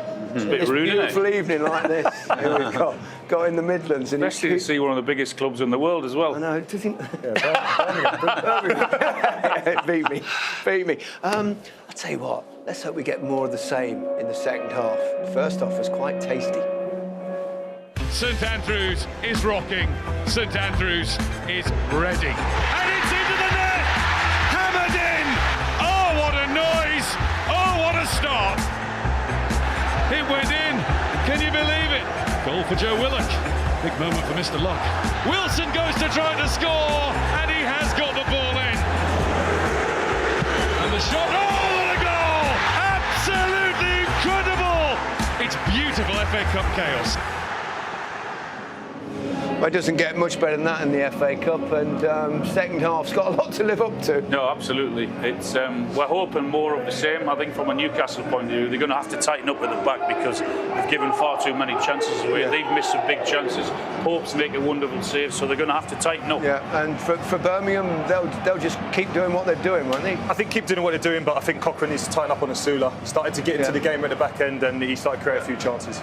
It could be a long evening, Shay. It could be a long evening, extra time and penalties, I think, if we see tonight. But I think Eddie Howe won't want to take too many subs off the bench. We look at the bench, obviously Isak and Tunali and Co were on the bench. If he needs to sort of dip into his guys on the sidelines. Absolutely. Who needs a Gladiators guy when you've got this sort of stuff? Guy Mowbray's with Matthew Upson. Thank you, Gary. It's certainly one heck of a duel.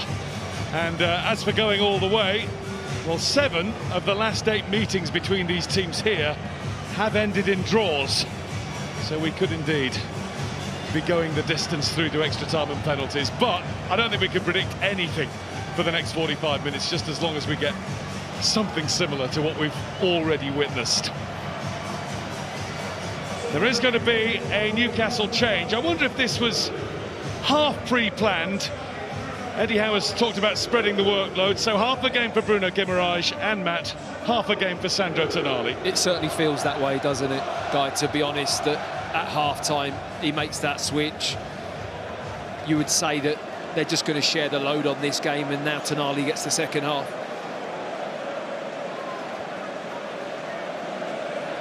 Well, never mind the Super Bowl. I am here purely for Birmingham Blues against Newcastle Magpies. It's been brilliant so far.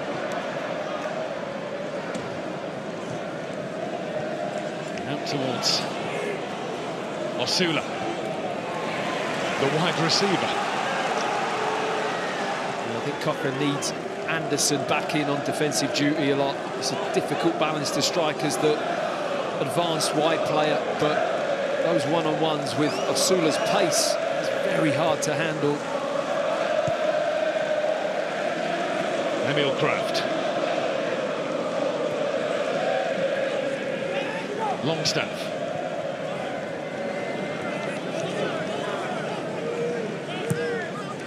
So the rain has been coming down in that half-time break, hasn't it? I mean, the pitch is now very slick and greasy, and yeah, it's very much got that FA Cup feel to it, this game.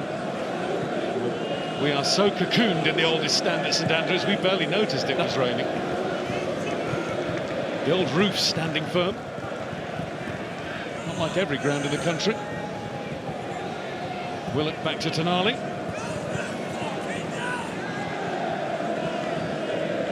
There's a fair few poles and steel bars to dodge here, though, guys. I've been very impressed with your bobbing and weaving. Yeah. You might have a bad back tomorrow morning. Here's Willock. Miley.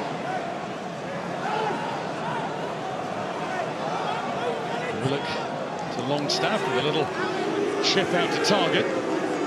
Matt Target is getting it from Birmingham fans because he's an ex-Villa player. Proper thing too. Stansfield loses out. Target again, finds Wilson. Willock. Emil Kraft.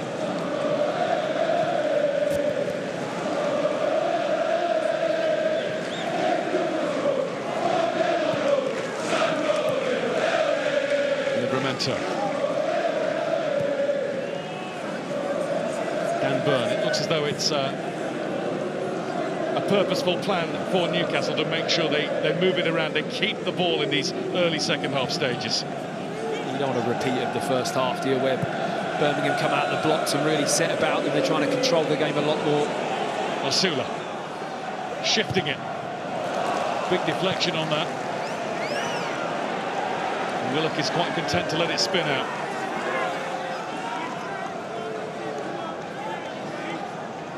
Miley.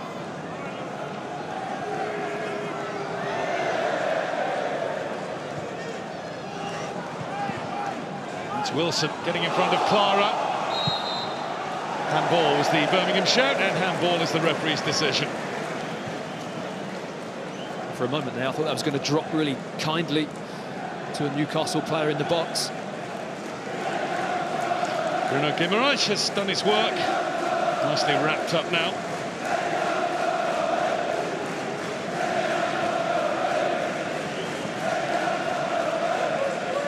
Newcastle's resurgence in recent weeks after a little bit of a disappointing spell in the season has come about after Eddie Howe made that tactical switch between Sandro Tonali and Bruno Guimaraes. Guimaraes playing a little further forward, Tonali the sitter and soaker. There's much more than that, of course. Livramento gets it away from Anderson. Osula bashes into Anderson, and the referee feels that was with too much force. Both players have been hurt by it. Free kick Birmingham. Well, I heard that and felt that from up here. That was a fair old collision. Completely accidental. Both players going for the ball. They can't quite put the brakes on there, Asula, but there appears to be very little love lost between these two. They're enjoying a good tussle, and we're enjoying watching it. Absolutely.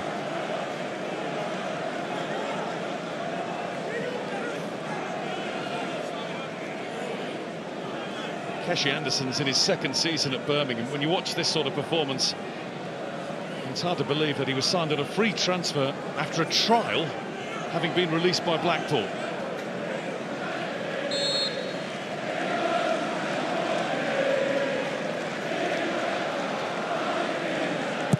Dowell, it's a really good ball in. Nobody able to put their head on it. What a delivery from Kieran Dowell. When we talk about that gully that defenders hate and goalkeepers hate, and that's bang in the middle of where you'd want that ball to go if you're attacking it. He knows it.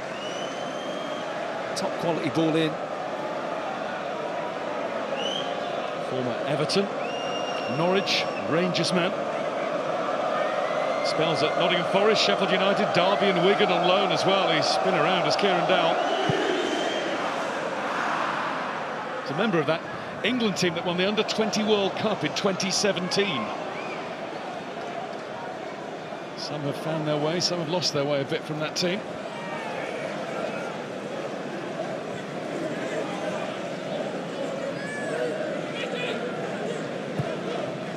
Kraft.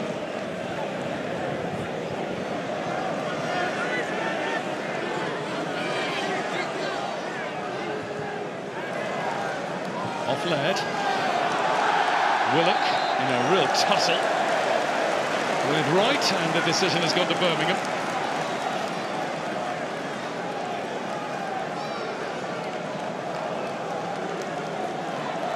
Birmingham fans are enjoying this. They love this kind of physical game. Certainly when I played here, they'd really get behind the team if we played in that physical way and were direct at times. We had a lot of success doing that, and the home crowd enjoy it.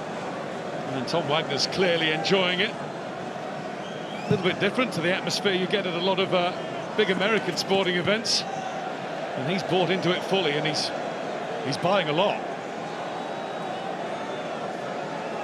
He tends to revitalise the East Birmingham area. Talk of a £3 billion worth redevelopment.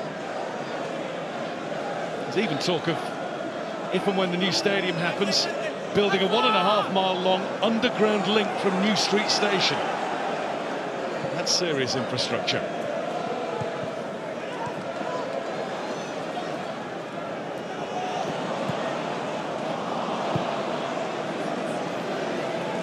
Time for Peacock Farrell. Dan Burn brings it down with Stansfield buzzing around him, and Stansfield is a real irritant. Look at this. Wins the ball for Birmingham. Scott Wright now. Taken away by Tonali, who read it perfectly. That was great pressure from Stansfield, wasn't it? I mean, look at the size difference between him and Dan Burn, and the way he just gets in and around his ankles and feet, makes life difficult for him. Even keeps the ball in play.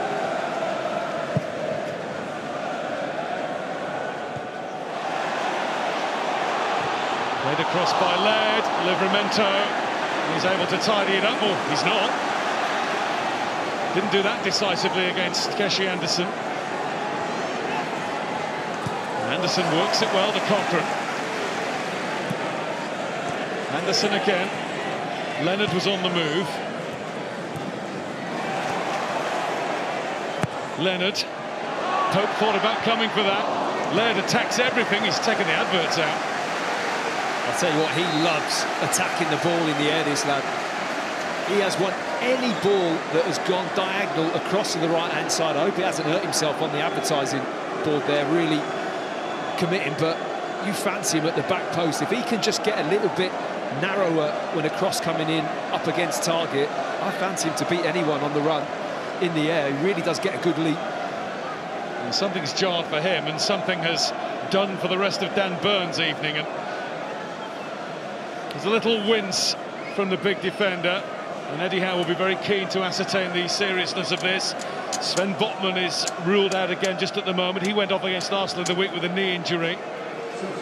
So Fabian Schär will come on. And I think Jacob Murphy's going to come on for Newcastle as well, so 2 changes at once. The grimace from Dan Burn doesn't look good. He's got that look on his face where he knows he's feeling something. And I don't think it's a shock, really. Callum Wilson's going to go off. We mentioned that he's been out with a hamstring injury. He's had so many injury problems over the last year and then some. And he's lasted 10 second-half minutes, or the best part of 10. And he's made his mark on the game with a goal, and he's returned to the Newcastle team sheet. Just interesting to see if Osula goes into the middle, and straight away Jacob Murphy runs over and says, "You're in the middle, I'm on the right," and in my usual slot up and down the right-hand side. Be actually good to see Osula play centrally now. And that's where he wants to be. Yeah. And good to see Jacob Murphy playing in any game right now. He's scored in his last 2, he's got 5 this season. He's having the best season of his career today. It's brilliant the way he's kind of come back into the team after being a player that looked like the future wasn't going to be at Newcastle, but credit to him, he's really persevered, and I think the coaches have really persevered as well, and he's now showing really high-level performances for Newcastle. Shows how it's turned. 202 games, 92 of those have been as a substitute, but he has started 14 of the last 16. Finally a regular for the club he supported as a boy.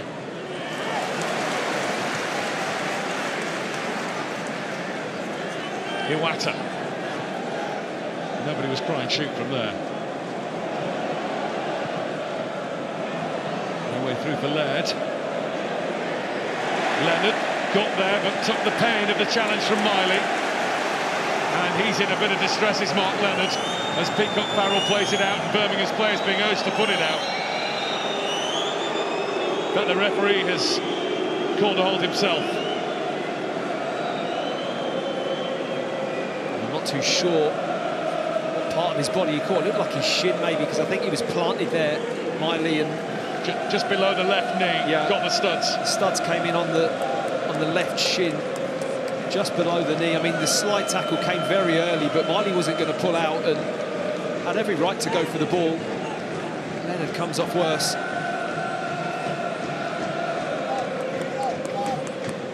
And hopefully it's just a nasty whack and he can get up and get carried on. I mean, it was big praise from his manager that I read before the game about how highly he rates Leonard as a top player in the league.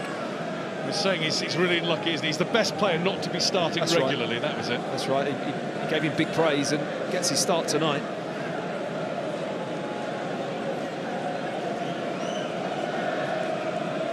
So 12 second-half minutes without a goal. We'd already had one. After 1 minute of the first half, scored by Ethan Laird. Swung his leg through it, went in off Wilson, but it is Laird's goal, and what a start it was for Birmingham. Newcastle didn't realise they'd equalised at first, but they had. Joe Willock's initial effort did go over the line, as did this from Callum Wilson after a swing and a miss from Osula. And we haven't seen this for long enough. We need to see it again and again and again. Tomoki Iwata.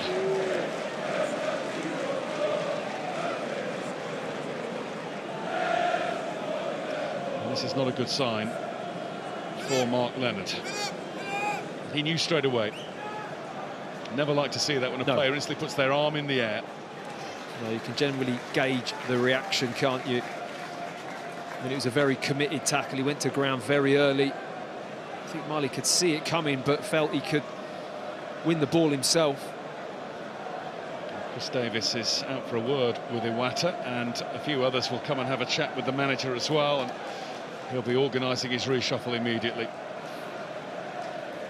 There's a nasty wound just below that left knee. And he's clearly in trouble because a bit of oxygen has been administered as well. So we wish Mark Leonard well. I just want to ask you, Matt, while we're at it, you have mentioned it a few times, but of all the clubs you played for, was this the most raucous, when things were going well? And by the same sort of thing, How hard was it to play when they weren't going well here? No, I found it very supportive in that sense, to be honest. I mean, maybe I was at the club at a time where we were in the Premier League and we were doing okay, and I think that, you know, there was a big buzz round the stadium beforehand, and you know, I heard the current owner talking about when he bought the club, there was a real down feeling. Well, that wasn't the case then, so it had a lot of positivity. It was full every week. Every player that I used to speak to in opposition teams would always say to me, "Oh, we've got you on Saturday. I hate playing at St Andrews, having to come up there." It was a difficult place for people to come and play because it had that buzz and it had a real, like you say, raucous support guy, and it made it special, actually. It made it really enjoyable to play at. Well, all good things do come to an end, and I think we've started the countdown to saying goodbye to St Andrews. Not quite at the advanced stage of, say, Everton, who of course are ready to go from Goodison Park to the brand spanking new and wonderful looking stadium at Bramley Moor Docks. But it can only be good for the area, the money that's coming in, and hopefully it's just the start of a revitalisation of Birmingham City as well. Just hope they take the atmosphere with them to the new place if and when it happens. Well, that's the tricky bit, isn't it? You know, you mentioned that kind of gritty feel that a stadium like St Andrews really brings. It really has that here, doesn't it? And I think sometimes that does add to the feel, but it's a big football club. And, you know, you look at the size of a new stadium, you think, oh, is that going to be too big for this club? But in and around the city, this club has really big support. It's a bit of history, actually, in that the first FA Cup meeting between these teams was in the 4th round, which was the quarter-final back then. Newcastle won a replay after a 2-2 draw. This was 1906 at the old Munt Street ground. Well, nobody is still around to remember that, but that cup tie drew a restricted crowd of 25,000, so similar to what St Andrews gets today. The local newspaper reported at the time there were probably 60,000 anxious to attend, and they left the ground at the end of that year, moving to this purpose-built stadium near St Andrews Church, and just shows you, history repeats itself. Here we are again with Birmingham City, arguably in a very similar position once more. Well, plenty of care being taken with Mark Leonard, and there is applause from everybody inside the ground, whether you're black and white or blue and white.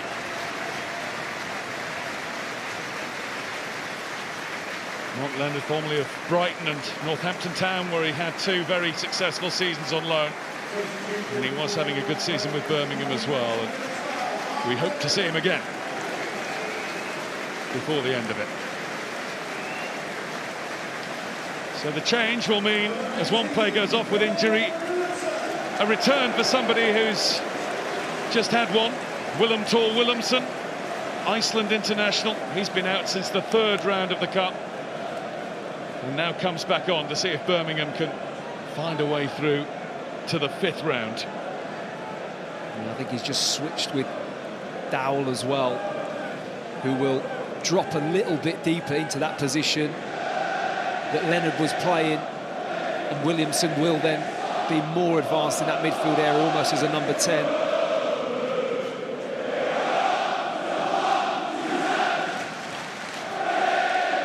And the Birmingham anthem, "Keep Right On to the End of the Road," is booming out again. Still the applause rings around for Mark Leonard. The referee will restart by giving the ball to Ben Davies, who finds Bailey Peacock Farrell, and away we go.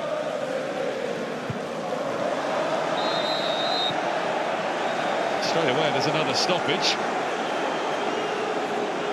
And Scott Wright is across to see if Mark Laird is okay.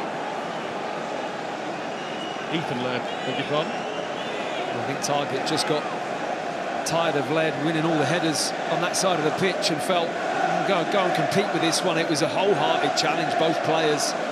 Laird, I don't think, sees him coming.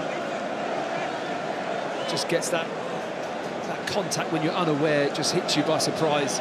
He's back up on his feet. Just a note of admin, when you're looking at the clock, there was a delay of around 7 minutes for that Mark Leonard injury, so when we get to 90 there'll be a big old chunk afterwards. Pope's made an early call to get that. What a good call it was. Great command of his area.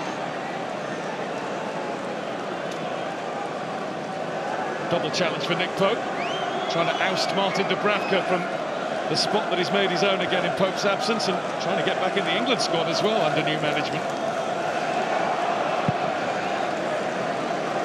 Gets that away.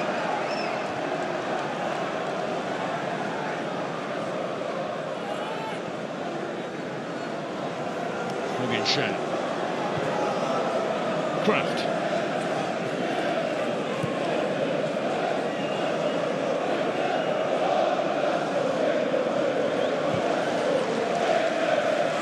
Murphy. Livramento behind. Murphy able to find a way through to Longstaff. Longstaff's let it run. And Cochrane will do the same for Birmingham now. Again, just trying to get back up to pace after that 7-minute delay with the injury. It doesn't help the tempo of the game, but I mean, what are we expecting after that first half? There was always going to be a little bit of a lull in the second half. It couldn't have continued in the same fashion.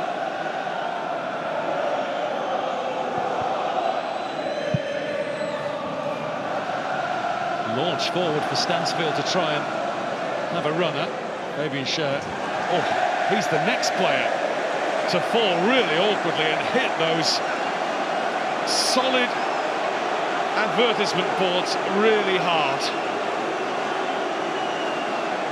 Botman out injured. They've lost Dan Burn tonight. We don't know how serious that is. And now Fabian Schär's taken that whack.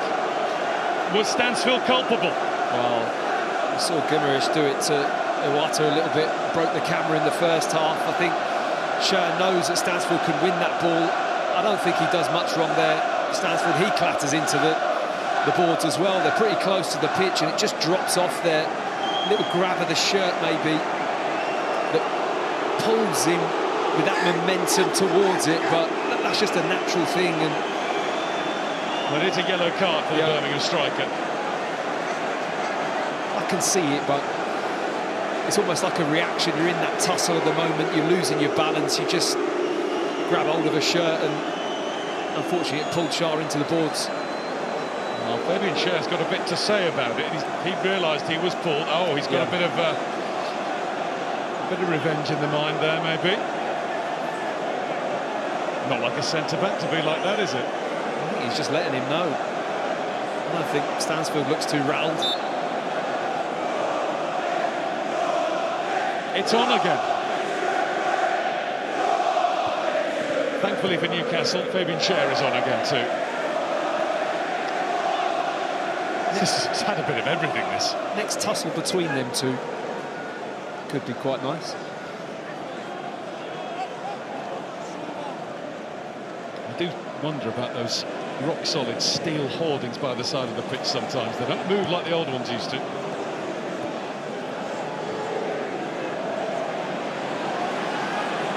Get multiple adverts on one hoarding though, Guy. It's progress. Thank you, mate. The marketing degree is coming in. Makes them heavier. Yellow card for Joe Willock now. They're starting to rack up. It's very stop-start at the moment, isn't it? It's not really found its rhythm or flow at all. Laird, who has been throwing himself everywhere in the air, jumping across the face of Willock, who doesn't really compete for the ball and just jumps up with his knee and catches him.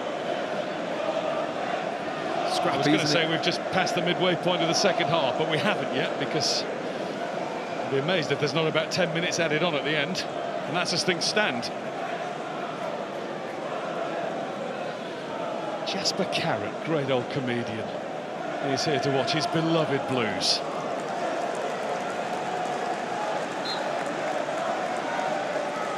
Used to be a Saturday night staple.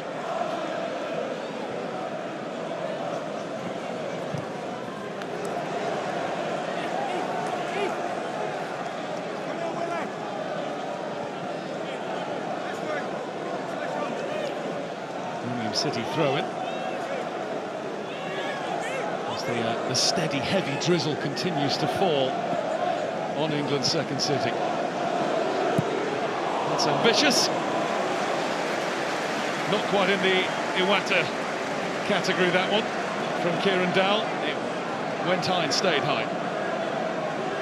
I'm not sure if there's room for 2 wonder goals in this game, but that would have been one. Well, you might see another wonder goal or 2 tonight with Match of the Day's highlights of all the FA Cup 4th round ties. 10:20 on BBC One. And we're back live again tomorrow with Blackburn against Wolves from 12:20 on the iPlayer. And then it's just a few miles away, Villa Spurs tomorrow from 5:20 on BBC One again. There's a lot happening in Birmingham this weekend.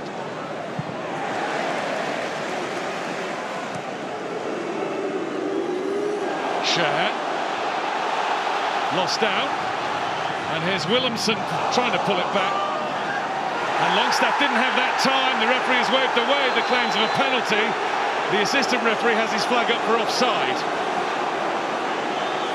Well, that could be quite convenient for the referee. Was there a decision to make?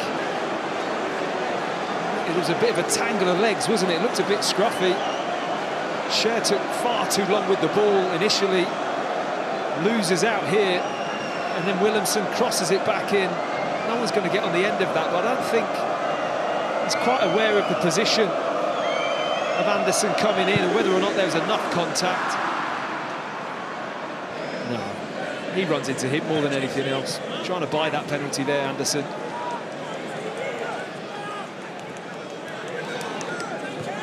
Murphy.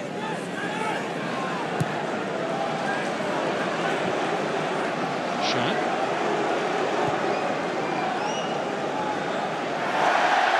And the referee's got another decision to make there. He feels that was a deliberate block. Yellow card coming Crystal Clara's way.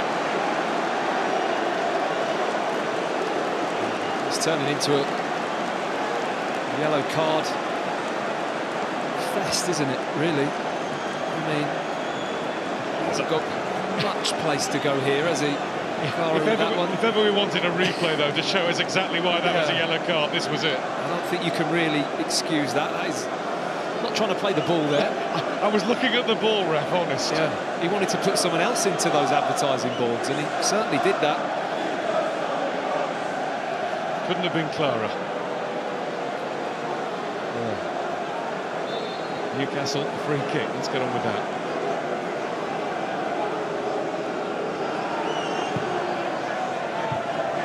Peacock Farrell went back and stayed back to try and steady for the shot. Now it's Murphy who will shoot, and it is straight at the Birmingham keeper. A clean hit, but straight down the line. Tonali always looks graceful and in control when he starts to stride with the ball. Murphy. It's Longstaff. Here's Tonali again. Osula.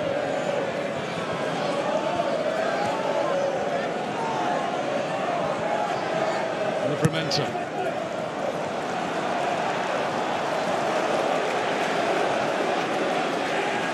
Daniel Kraft. Osula. Well, he was fouled, but Tonali continues. Advantage Newcastle. Doesn't come back to Tonali, though. Livramento. Murphy. Heading out to Stansfield, that's a brilliant touch. Knew where the space was. Stopped by Tonali, though.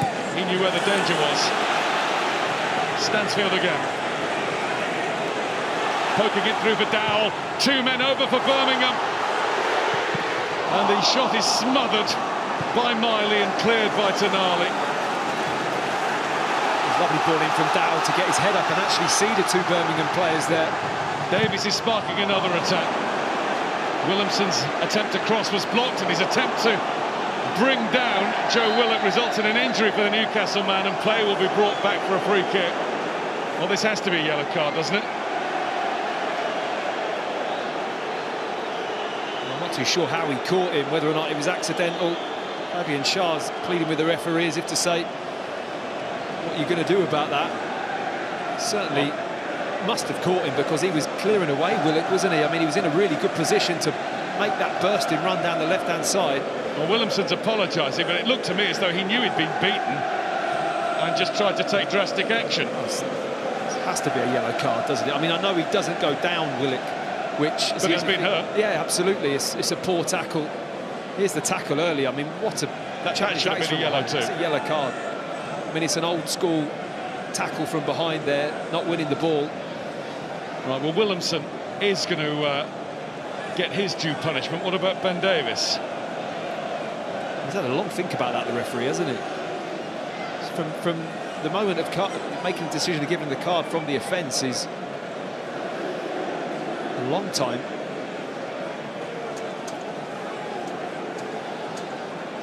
Willem Wilson's name goes in the book.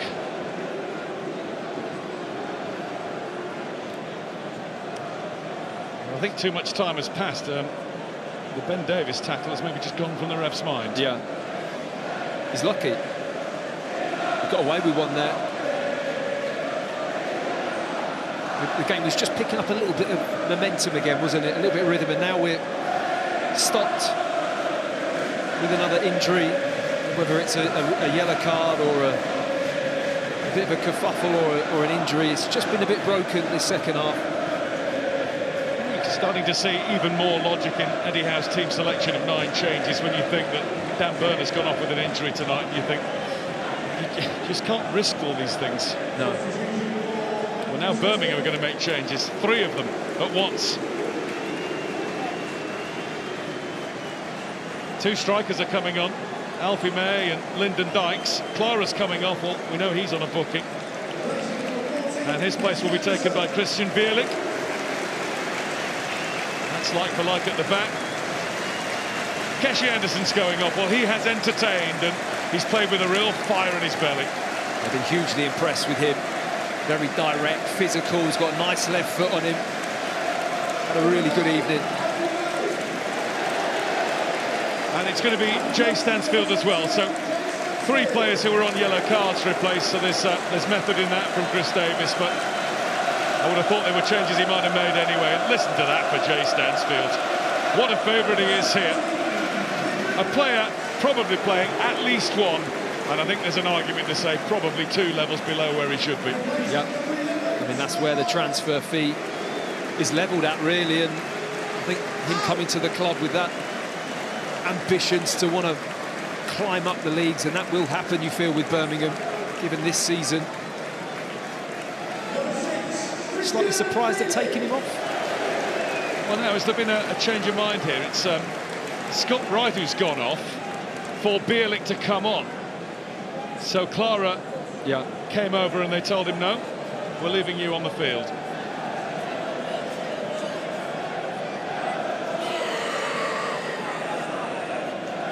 And there he is, right in the thick of it, with support alongside him from Christian Bielik now.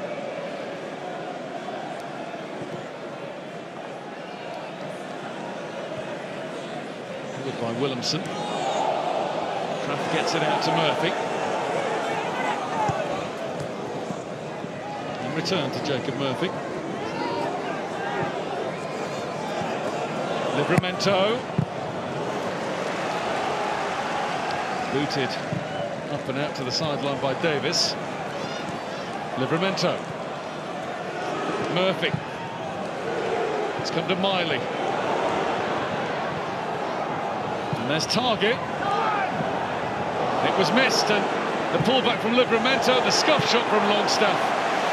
And the clearance for Birmingham City. It was Davies who got it away.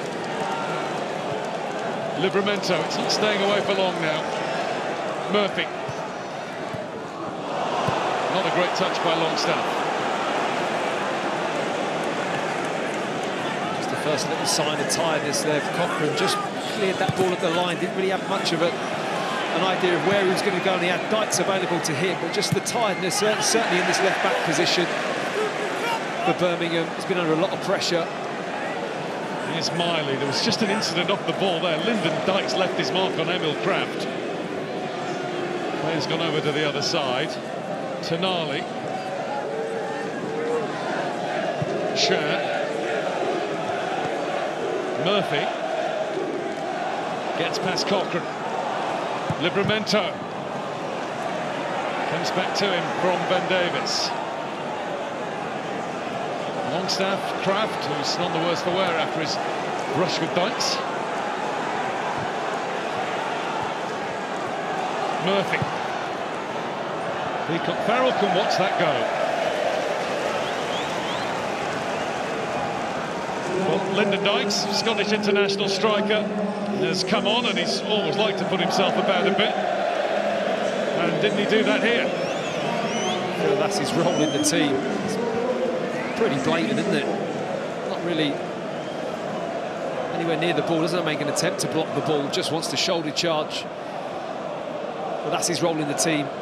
You know, he's not a prolific goal scorer. He's a hold-up person. He'll bring other players in. He'll allow the likes of May to try and feed off him. It's a different look for Birmingham now going forwards. Alfie May with some FA Cup history.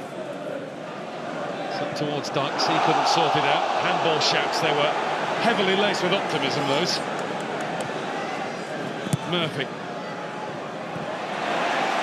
Iwata held off just about by Tonali. No, he wasn't. And no holding of the shirt. Oh, there is. The ref let it go at first and has now called it back.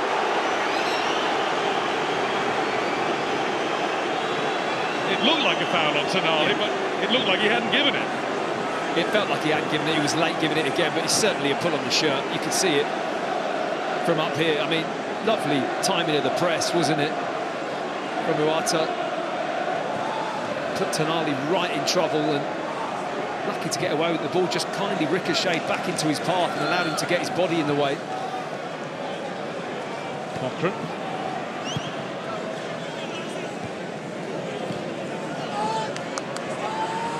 Dowell. Longstaff wins the ball brilliantly. Miley tries to carry it through. Asula in his way. Miley gets it across, but Peacock Farrell was waiting for it.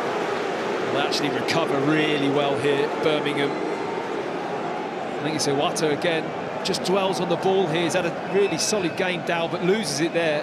But the reaction of his centre midfield teammate was excellent, just to get back in and be another body to have to go past, just forces Miley wide.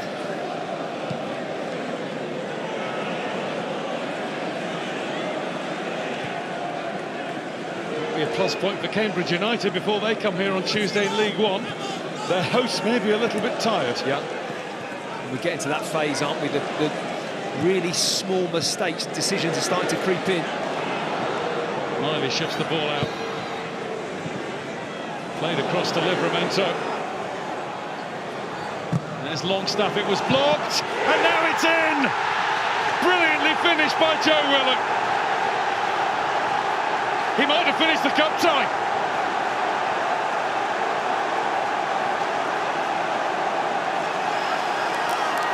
He played a big part in that goal from start to his own finish. The ball was with him on the left and he carried on with his movement all the way over to the right-hand side to be in the right place. Newcastle United lead once again at St Andrews, and this time there's not as long left for Birmingham to do anything about it. Well, you feel like the fatigue is just starting to set in for Birmingham, and Newcastle have really taken advantage.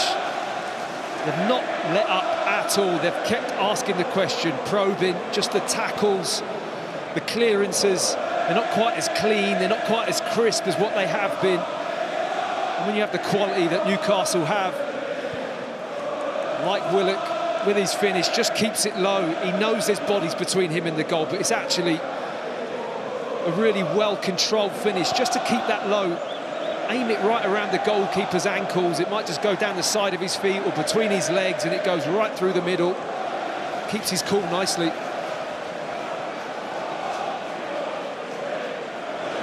Two on the board for Joe Willock. 3 in the net for Newcastle United. And if they can hold on to this, or maybe even add to their lead, what a week it's been for the Magpies.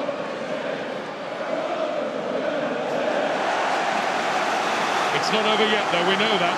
6.5 minutes to go, then a big old amount of time to be added.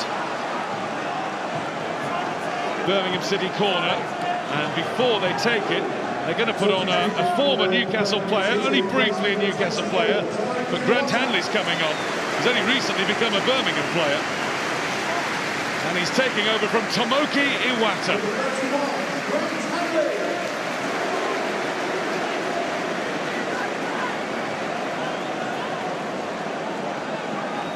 Normally, when a player goes off who's scored, we get to see it again, but there's too much happening, we don't have time.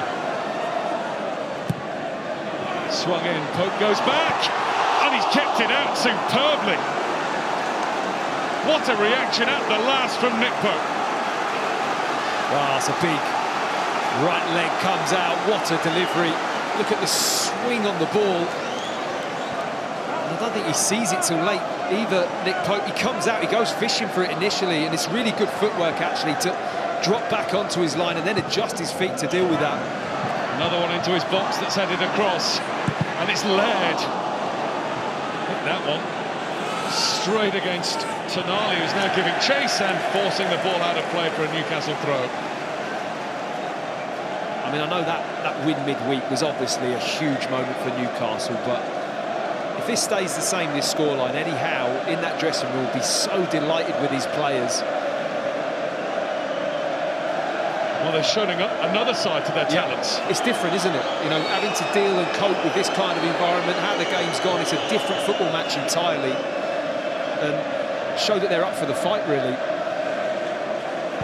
With a team of players, or 9 of them anyway, who haven't been regular starters lately. They'll need them all between now and the end as they chase silverware, domestic silverware for the first time since 1955, as they chase a return to the Champions League. And they're still involved, as we are, in the FA Cup too.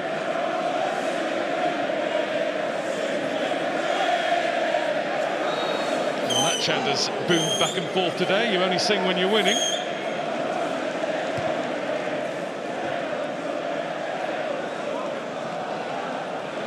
Sooner.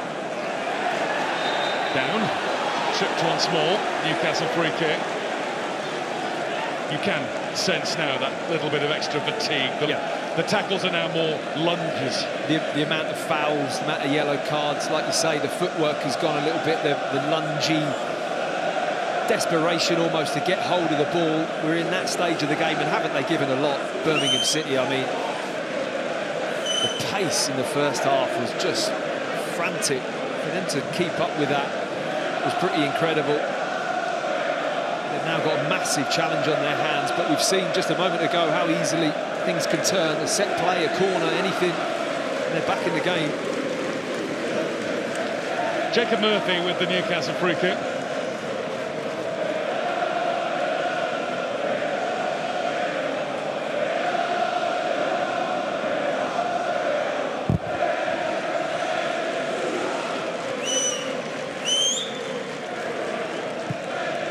Gets it behind the line.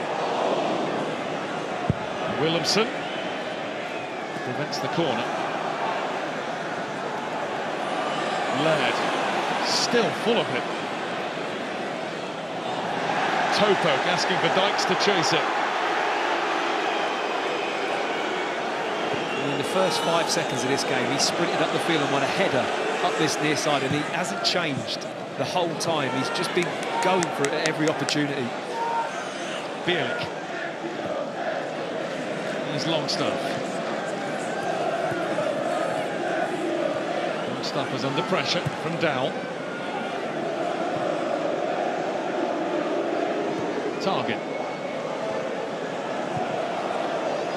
Share made to work by that Joe Willock pass. Bielik.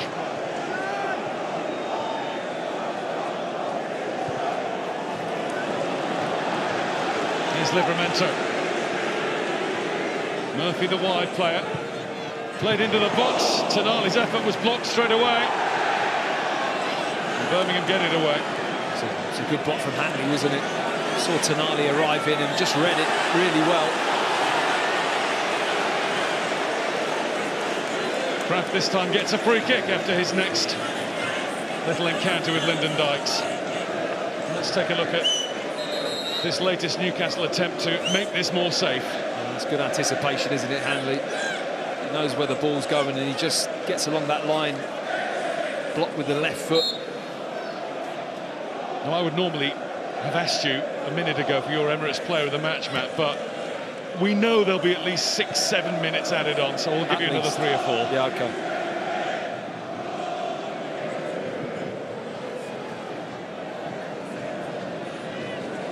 Unless you want to say Watta for the goal now. Here come Birmingham once more. It's a good enough reason, isn't it? Cleared by Target. Laird, he's a contender. And he's got past another challenge. Tonali. Laird is all over him. It won't roll out for Sandro Tonali. He didn't need it to. He's been as cool as you like since coming on. Not a game that's easy to be cool in. Across to Jacob Murphy, and he will get it. And after a stumble, he is through on goal. And Murphy's around Peacock Farrell, but he's denied the goal. Superb covering. Well, it's a brilliant ball across to see the space. Gets his head up, hits that one. And that first touch just throws Jacob Murphy off a little bit. I think for me, he's got to take that a little bit earlier, maybe straight through the legs of the goalkeeper who was on early on, but opts to go round, gets the shot on target, but brilliant recovery. And you'll notice at the top of your picture, the time of the game has been accompanied by a +12. That's how many more minutes were indicated. So still 12 minutes for Birmingham to keep their FA Cup season alive. All for Newcastle to sort it out once and for all. Here's Livramento. Murphy. Livramento. He's got it through the legs of May. Cross comes Davis. Nice touch for Dykes. Dykes gets it through the legs of Longstaff. Oh, what about the footwork? It's a shame about the pass that followed. Just fractionally over here. I don't think May expected the ball to go that far into his path. Lovely footwork, though. Murphy. Nice touch off the chest. Stopped by Cochrane. Williamson. He's had a lot to deal with, Cochrane at left back, hasn't he? First half and second half, he's really been tested. Offside, Alfie May, as Dykes tried to spring the trap after some superb work from Williamson. He's been quite clever since he's come on, Williamson, hasn't he? You can tell he's got that little number 10 role in his locker. Lovely little Cruyff turn and then ball in. The slip pass, I mean, that's a tight offside as well. Just the lean of May probably just puts him off.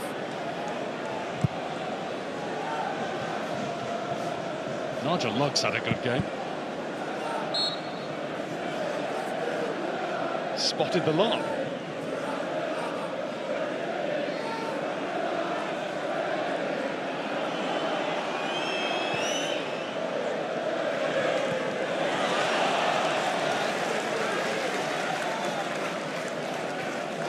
Chris Davis urging his team on for the last efforts. 10 more minutes to go of this. Birmingham City 2, Newcastle United 3 in another Emirates FA Cup thriller. But it's not done and dusted yet. Longstaff. Livramento. Murphy. Murphy trying to get away and then trying his luck. Straight as an arrow wide. It's been the perfect situation to bring him on, really, isn't it? With the game a little bit stretched and tired now.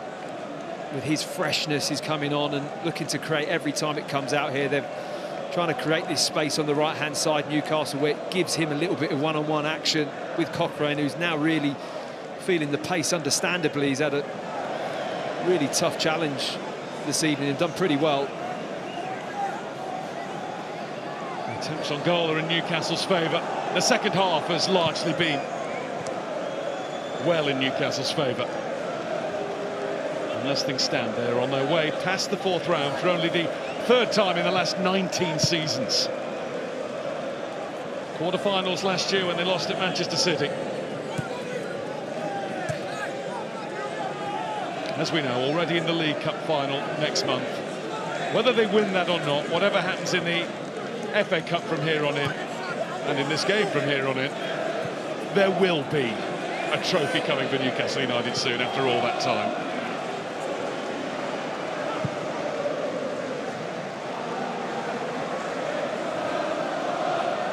Played back to Peacock Farrell, who only had one touch of that.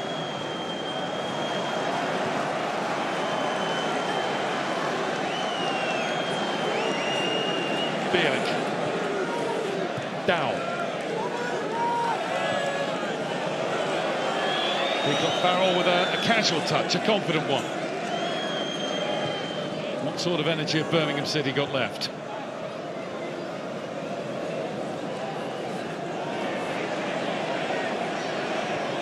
Tonali. Pope. And now here's Kraft.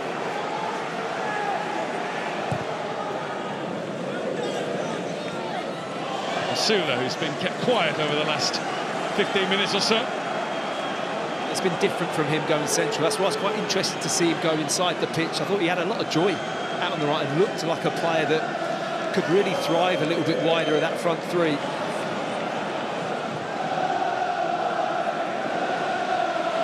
Bucks trying to knock it on.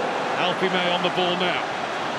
Cochrane outside. May only looking inside and looking towards goal. Well, he got it on target, but he never got any sort of power. You felt he made his mind up really early on that he was going to have a shot in that move. I mean, it nearly opened up for him, but I don't think that the opportunity to shoot was really there. There's a couple of players in good positions, and Birmingham City have just got to keep that composure when they get in that area, because, like you've said, Guy, this is not over yet. They still have 6 minutes. Yep. Osula. Sula's having another go. And it rises high off his right foot. Scored a beauty in the last round against Bromley. That's his only Newcastle goal today.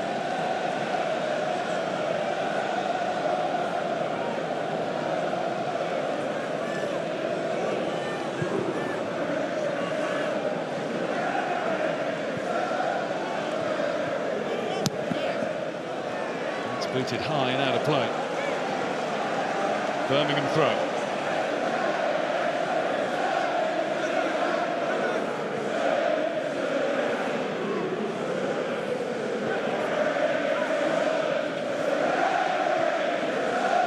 Down.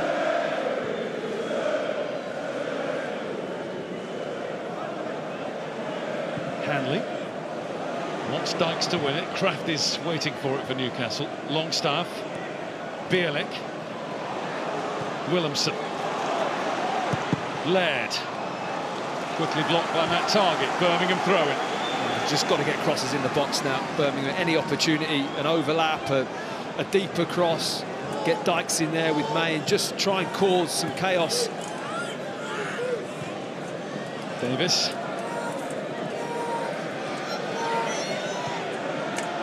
Hanley recovered his balance. Livramento. Longstaff, he was pulled out by Cochrane. It's going to be a Newcastle free kick. And I think we can take the risk now, Matt. 4 minutes to go and a bit more. Your man of the match. I think it's been a very difficult game to call. Brilliant Birmingham City performances. The goal and performance from Iwata was top, but this man has, just for me, epitomised everything about what Eddie Howe wanted from his Newcastle players today, to not be in the team regularly and to step up in a different position, a different role, and deliver that kind of performance and 2 goals. I think he fully deserves man of the match for me. Newcastle United now have a corner. A very tired-looking Christoph Klar has conceded it. One of those games where I almost feel like we should name one from each side, but you could name a couple. There's been a lot of very good performances, and like I say, take the goal away, which was magnificent, the moment of the match from Iwata, but he also played very well in that midfield, got after the ball, used it well. Murphy on the corner, and he'll take as long as he can with it, with support coming from Tonali.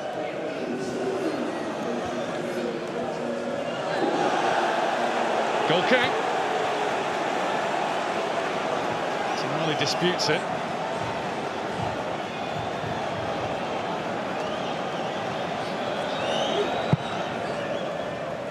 Peacock Farrell with the big boot, looking for Lyndon Dykes to win it. And that target lets it bounce out of play.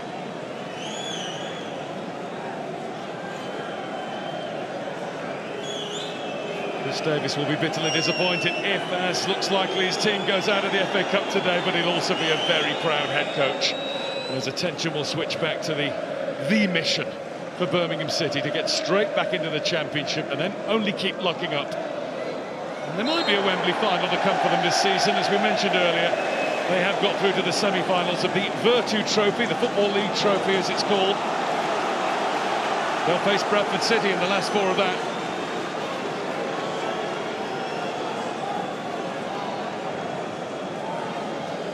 They aren't out of this yet. Peacock Farrell.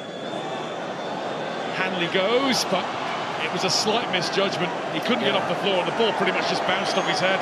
Yeah, it was a funny one. It looked like the ball was going to land in a good position for him, just to nod that back into the danger area. And he started so brilliantly with the set plays, but he just can't get the purchase. He almost like mistimed the jump, really. Osula. He'd love to finish his night with a goal.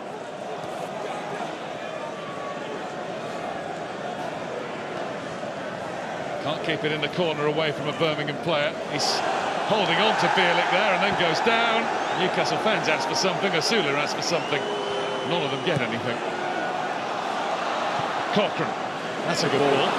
Williamson, Tonali's onto him. Cher, trying to catch Peacock Farrell off his line. It's an important tackle from Tonali, wasn't it? Lovely ball from Cochrane, just to see the breaking the line into the front. I don't think Tonali's put a single foot wrong since coming on at half-time. It's been nicely played from Eddie Howe, really, if that was the plan to begin with, to think, well, I can't do without either one of them, so I'm just going to go half and half and see how that works. And it's, you have to say, it's worked well enough. And there's Dykes, Birmingham still pushing. Ball in from Cochrane. Cleared away by Fabian Cher. Osula then is insinuating that he may have taken an elbow there from Clara. The referee has stopped the game because he says it is a head injury. It's not because he necessarily saw anything sinister. Yeah. And I think it's a clash of heads. Look at Christoph Clara, he's struggling too. Yeah, it was a clash of heads. He's just tried to head the ball, hit Clara, and he's headed through the back of Osula as he jumps up to head it. 2 players challenging for the ball fairly. I mean, he really has competed well, the young Newcastle player. I've been impressed with the way he's gone about it physically and trying to unsettle Birmingham. He's really approached this FA Cup tie with full vigour. As he's treated, and we move past 102 minutes of the match. Don't see that often. Christoph Clara was just checking with the referee. Is it our ball? Can I go forward? And the ref gave him the thumbs up for that. Birmingham had it, so the ball will be back in their possession. Newcastle fans preparing for either a good night down in Birmingham or a happy trip back up to the northeast.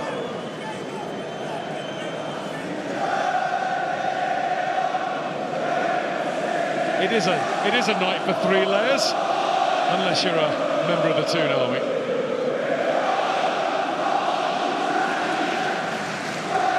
Birmingham fans will always keep right on.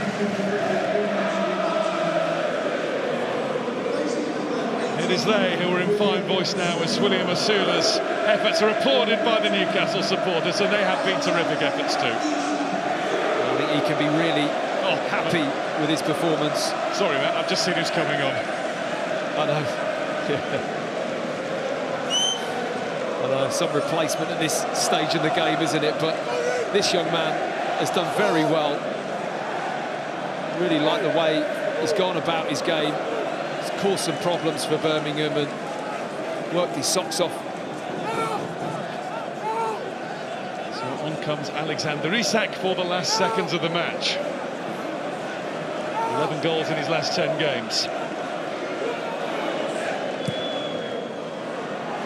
Played up, and there's a heavy Birmingham presence here. Bielik has it. Wriggling past the challenges. Williamson goes in. Laird is down. Birmingham will have to deliver it into that box again, and they haven't done. Pope can catch it at his leisure. And Cochrane knows that was probably the last chance to do anything. It was. The final whistle sounds at St Andrews after a sensational night of fourth-round FA Cup football.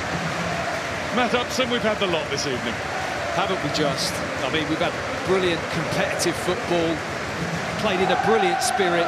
We've had moments of sheer quality and one of the best goals I've seen this season. I mean, what an FA Cup goal that is, all mixed in together at St Andrews in an atmosphere that's been top class. What an enjoyable game of football. Fiery, fantastic and fun. And it's Newcastle United whose great week continues. They're through to the 5th round. Birmingham City 2, Newcastle 3.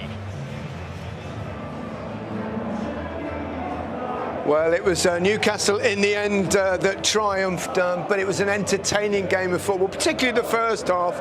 Few injuries steadied the ship in the second, but in the end Newcastle found a way through the Birmingham City rearguard, and it's Newcastle United that go through to the FA Cup 5th round in back-to-back campaigns for the first time since Alan Shearer's final season 19 years ago. Alan, remind me, did you go on to win the... Oh no, of course you didn't. But it was a tough night for them. It wasn't easy, was it? Birmingham City made it very difficult for them. No, they made it very difficult. Coming into this environment, the crowd were really up for it, and so the players can be really proud of what they've done, the Birmingham players. I think it was always going to be really difficult to keep up that intensity when you're playing against a Premier League team and Premier League players, but they did not give it a good go, and I think Newcastle deserve credit as well because of the number of changes that they have made coming into this really tough ground. I know what it's like, I've been here before. They're a good team, they've got a young progressive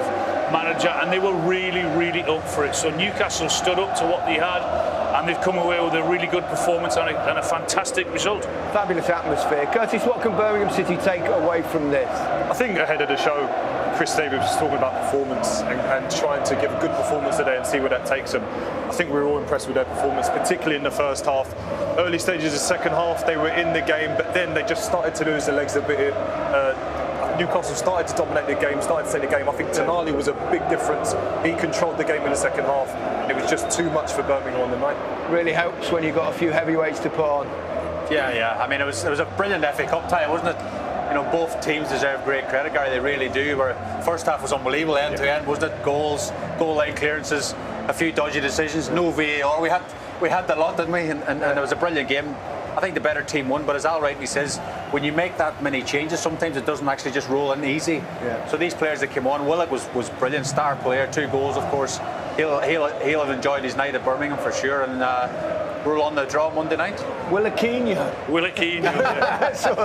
2 very good goals. Yeah. The manager has asked him to come in and do a job, and he did it really, really well. Tonali, I thought, was magnificent in the second half when he came on for that second half. So they've had to stand up and fight and scrap and all the things that you've got to do when you come to a ground like this, when everyone's up for it, when we're here because you know the reason what the cameras are here. They're made just because in case there's an upset. So you've got to stand up to all of that as the players, and I thought the Newcastle players did that really, really well.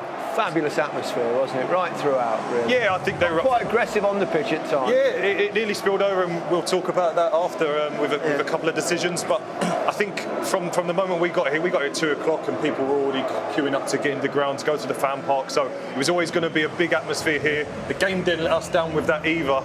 And as I say, a 3-2 performance isn't too bad for Birmingham in terms of going toe-to-toe with a good Newcastle side. Yeah, it's been a long wait for Newcastle. You've got a final coming up. Now you're into the 5th round. You know what it's like. You wait 70 years, you probably win 2 trophies in one season. Be nice, wouldn't it? Get us too excited. I think you would. Let's hear from 2 of Newcastle's stars of the evening, 2 of their goal scorers, with Kelly Summers. Well, Callum, you did it the hard way, but you got it done. Is the overriding feeling at full-time relief? Yeah, I mean, it's a classic FA Cup game. We didn't give ourselves the best start. Easy goal to concede. I think it was probably 30 seconds on the clock, and you give yourself an uphill battle, but it kind of got us going a little bit, and then we had to wake up, come out and show our qualities. Joe, 2 goals for you tonight. Alan Shearer's just described them as very good goals. Did you also show the manager just how versatile you are tonight? Yeah, I think I was trying to give my best, you know. It's not been an easy season for me, if I'm honest. Like, I've been waiting for my chance to like sort of push on, and I think hopefully this is like a start of something better for me this season, you know. He's mentioned they're not an easy season, but before we talk about your goal this evening, how pleased are you for him, given the abuse he suffered last week, that he was able to go out and put that performance in on the pitch tonight? Yeah, delighted for Joe. He's a big character in the dressing room. We all love him. We're all supporting and standing by him. And like he said, it's difficult when you're not in the team. And he's been patient. He's got his opportunity today and he's took it. So now it gives the manager options for him to come on that left-hand side, also in midfield as well. OK, let's talk about you as well then, because it's been a difficult campaign for you as well. Your first goal of the season. The Newcastle fans will want to know, how are you feeling? How fit are you? Are you ready for the run-in? Yeah, I mean, I've worked hard to get myself into the position now to be able to start games again. I didn't want to come back too soon, so that I was coming off the bench trying to get my fitness. So I'm trying to just basically, play as many games as I can now from now to the end of the season, help the team, get some goals and things like that. And yeah, it's been frustrating to say the least, but hopefully I'm on the other side of it now and can just contribute from here out. Joe, these fans are already going to Wembley, as are you guys, of course. How exciting is it to be a Newcastle player right now and to be playing in the form and the performance you've put in tonight, given the run-in that you guys have got ahead of you? Yeah, it's very exciting times. We just want to thank the fans for coming out again today. It's not an easy place to come to, you know, it's raining and it's a hard place to come to, but we just want to thank them, and hopefully we can go one better this time in the Carabao Cup and continue in this cup like today. Well, congratulations to both of you, particularly to you, Joe, because you are the player of the match. I'll let Callum do the honours. Congratulations! Well done. Thank you guys, well played. Yeah, good times to be a Newcastle United supporter, Shay and Alan, no? Oh, it is. I mean, Eddie deserves a lot of credit. He's done a great job in all his time since he's been at Newcastle. He's taken the cup competitions seriously. I know he's made changes today, but those changes had to be made after what happened in midweek and what is going to happen going forward. So, yeah, he's got a very good team who like to play on the front foot, who like to play with a lot of energy. But I think what they've shown this evening is that they've got a good squad. They've got a really, really good attitude, because it had to be different tonight. They had to roll up the sleeves and fight for everything they got tonight. It was a gritty display. They were forced into that.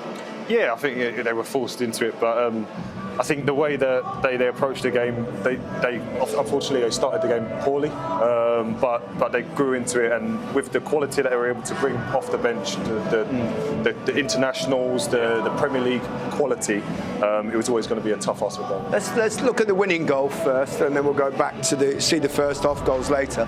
But yeah, Joe Willock, good night. I thought Joe Willock showed great energy this evening, and not only just because of his goals, but because of the way he carried the ball forward for his team. I mean, he starts it off there and gets into a clever position.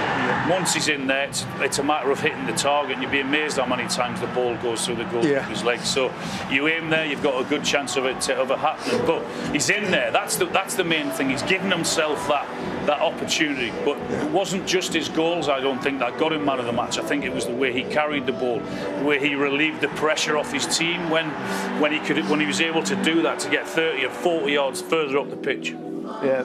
After that, 3-2, saw a big save from Nick Pope, didn't we? Yeah, he made an amazing save in the first half, but this with his feet. I mean, Newcastle tonight were very vulnerable actually from set plays, I felt, and a brilliant save again from Nick. You know, he's 6'7" or something, but it's a long way down at times, Gary, and it's a brilliant save with his leg.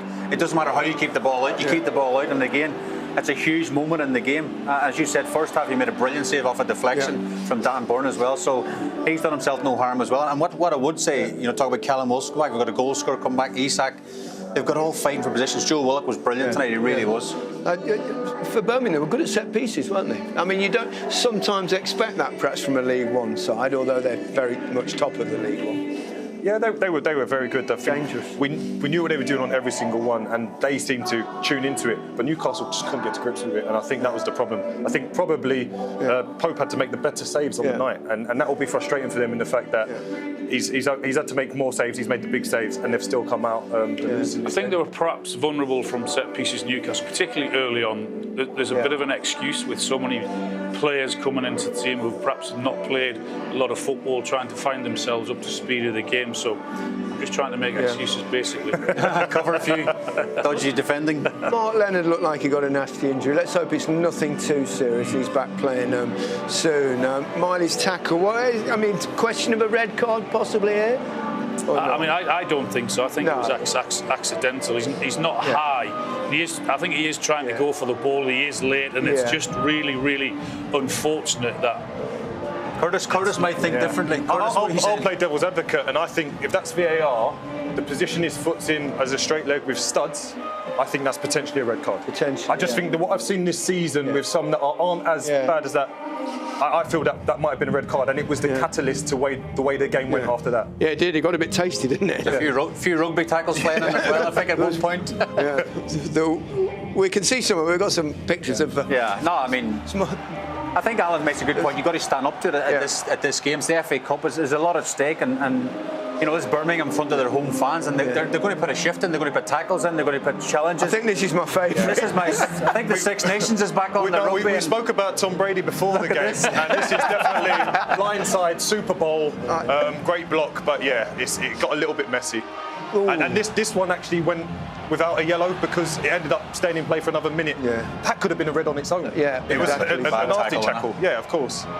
Like old school stuff. Like it is old school, isn't it? Like from the 90s. Yeah. I mean, the good thing about it, sometimes it's refreshing. There's no VAR, Gary, isn't there? And whatever the ref decision's made, that's it done, isn't it? You can't go back to the cameras and go for a second opinion. No, that's right. What do you think expect without that's VAR? the FA Cup, and there's a lot at stake, and so many players want to make an impression on the manager. So many players for Birmingham, they're reacting to the crowd because they want them to go flying into tackle. So I think tonight had everything we wanted. And I would just say one thing about the VR. You're just asking about VR.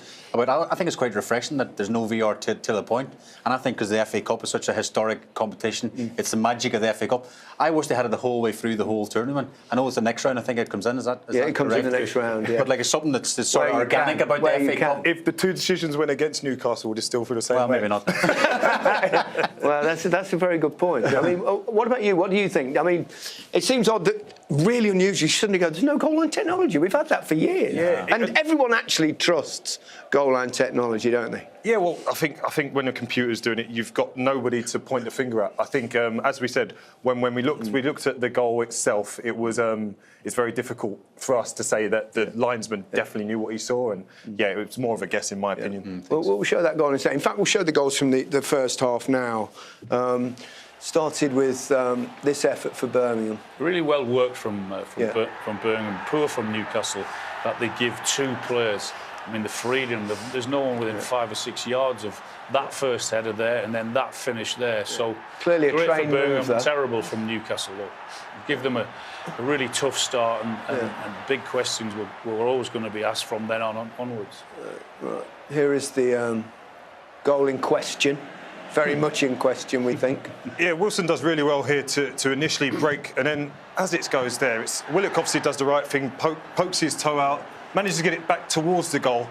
Peacock Farrell is behind the line, but like I say, we'll never know whether it was or wasn't, but I think the linesman's angle, how does he make the decision? Looking through Cochrane with I just don't know how he makes a conclusive decision that that's over the line. Yeah. I think if there's any doubt, you'd probably say not to give it, isn't it? But he was adamant, the linesman. See that? I mean, taking on away Peacock Farrell's a pretty decent save as well from quick Bailey. reactions, weren't they? That was a really good reaction. In terms of the linesman, not quite quickly enough. This is Wilson's goal. This was an odd goal as well, wasn't it? That was a really good touch from Masula there, and he'll be disappointed he doesn't put. No, I think he can claim the most thoughtful assist in FA Cup history. He'll be thinking like that. He'll be thinking of the goal that he should have put in, but it ends up in the back of the net anyway, and Callum Wilson doing what he does best in that 6-yard box. It's funny here, watch Sulu when he goes into the net, like he misses an absolute sitter, and then obviously Callum backs it up and scores, but he's thinking, I don't know if he's celebrating or be ashamed because I missed the chance myself. Embarrassing. Yeah, he had a good game, Will, to be fair. I played with him at Derby. He was a good young lad with all the attributes, just needs to put it all together, and unfortunately didn't get that opportunity. What a strike this is, though. He'll never hit one what like about this this one? This again. was... I mean, this is as sweet as they come on the half volley. Oh, my word. Keeper's got no chance. Unbelievable strike. It was worth the admission fee alone, guy. I know the Newcastle fans are behind that goal. It was only worth travelling all the way down. Did you pay, Shay? Did you pay? That was some goal. What the goal, the power behind it. I mean, it's a brilliant strike. Curtis mentioned it at half-time. He only scores worldies, and that's another one for the collection, Curtis. It is another one, but yeah, he won't score one as good as that, especially, again against Newcastle, FA Cup, the emotions of the game. It's a fantastic strike. OK, we can join Eddie Howe, who's pitch side. Eddie, many congratulations. You must be delighted to get through that, particularly after the game that you had just a few days ago. Yeah, it was a tough game for us, Gary. Mentally, physically, you could see a few of the players were on the edge today, but delighted to get through. It's a great result in the end. Yeah. You had to make changes. You were forced into that, and at one point you must have thought this is going to be a difficult night, particularly going in at half-time after that remarkable goal from Wata. But what did you say at half-time to you boys? I thought it was going to be a difficult night before the game, and then we conceded within a minute. So, we knew that made it doubly difficult because the attitude of, the atmosphere in the stadium totally changed. It was electric at the start. I think we managed to get a foothold in the game and did really well. At half-time, it was about just staying calmer. I think we were a little bit anxious. Game became a little bit emotional for us. We didn't want flashpoints in it. Needed to be calm and control the game. I thought we did that much better in the second half. Eddie, was it always your plan to take Gameraj off at half-time and Dan Burn off midway through the second half, or was there something tactical or injury-wise? Bruno at half-time, yes. Dan, no. We were forced to take Dan off at that stage of the game. It looked like he did something with his groin, so fingers crossed it's not too bad. Yeah. What a season it's been for you, Eddie. You must be delighted with the overall progress of the football club. What's been so different this year, do you think? Probably the biggest difference is we haven't had so many injuries, and I'm saying that because in the last couple of weeks we seem to have picked up a couple, and I think that we're at such a key stage of the season that would be the last thing we need to derail us. So we've got such a small squad. That's a little bit of a concern today. We missed Sven, we missed Anthony today, and then Dan looks like he's picked up something. So last season we had big numbers of players out, and it definitely disrupted our rhythm during the season. OK, Eddie, we'll let you go. It's a miserable evening. Get warm. Get warm. It's not that miserable, don't worry. Thanks a lot, guys. Wish you well for the rest of the season. Thanks, Thank you, Gary. Cheers, thank you very much. Thank you. What a job he's done, Alan. Fantastic. Really. Fans love him, and rightly so. He's done an amazing job. He's got a great affinity. He knows what the fans want. He plays exciting front foot football, and long may that continue. Yeah. Yeah, I think what the job he's done, getting them to the Champions League, and then having that season where it's a little bit more difficult after with the Champions League there. These two know more about me than about Newcastle, but the fans are right behind him, and getting to a final, they'll love it. Yeah. I think the biggest problem he might have now is team selection. They've got Man City next to me, Willock, man of the match tonight, Wilson back and scoring, Nick Pope had an all-break performance, so him and Dubravka fight. What you want, though, isn't it? Yeah, He did mention a few injuries aside from that. A line on Birmingham, though, they've got, other things that will prioritise. Yeah, I think the league has to be a priority. They have to go up. The money they've spent, what Chris Davis got, they have to go up. But they've also got another chance of going to Wembley in the Virtue Trophy. So fingers crossed they can do that. Yeah. Fans can still have a day out, but then hopefully get a promotion. But I think they did themselves proud. They did. They did. Massive, great performance. Didn't get what they wanted today, but they can all look at themselves in the mirror and have a smile on their face. I think I'm really proud of how they went about the game, the reaction they got from the crowd. They appreciated that. Yeah. They came up against a very good team who were up for it also. But it was a great game. It was. We enjoyed it, Shay. And thank you very much. Curtis, thank you very much indeed. Great to work with you. Here's all the live FA Cup football coming up on the BBC. There's live commentary of Brighton against Chelsea. Right now on BBC Sounds, you can watch Blackburn play Wolves on iPlayer tomorrow from 12:20. Aston Villa against Spurs is live on BBC One from 5:20. And you can see Doncaster Rovers versus Crystal Palace on iPlayer from 7:35 on Monday night. So Newcastle go through to the 5th round. Birmingham gave them a real run for their money, but where there's a Willock, there's a way. Goodbye. St Andrews is rocking. St Andrews is ready. And it's into the net! Hammered in! Oh, what a noise! Oh, what a start! It went in. Can you believe it? Wilson has got the ball in. And the shot, oh, what a goal! Absolutely incredible! It's in! Brilliantly finished by Joe Willock. It's Newcastle United, whose great week continues.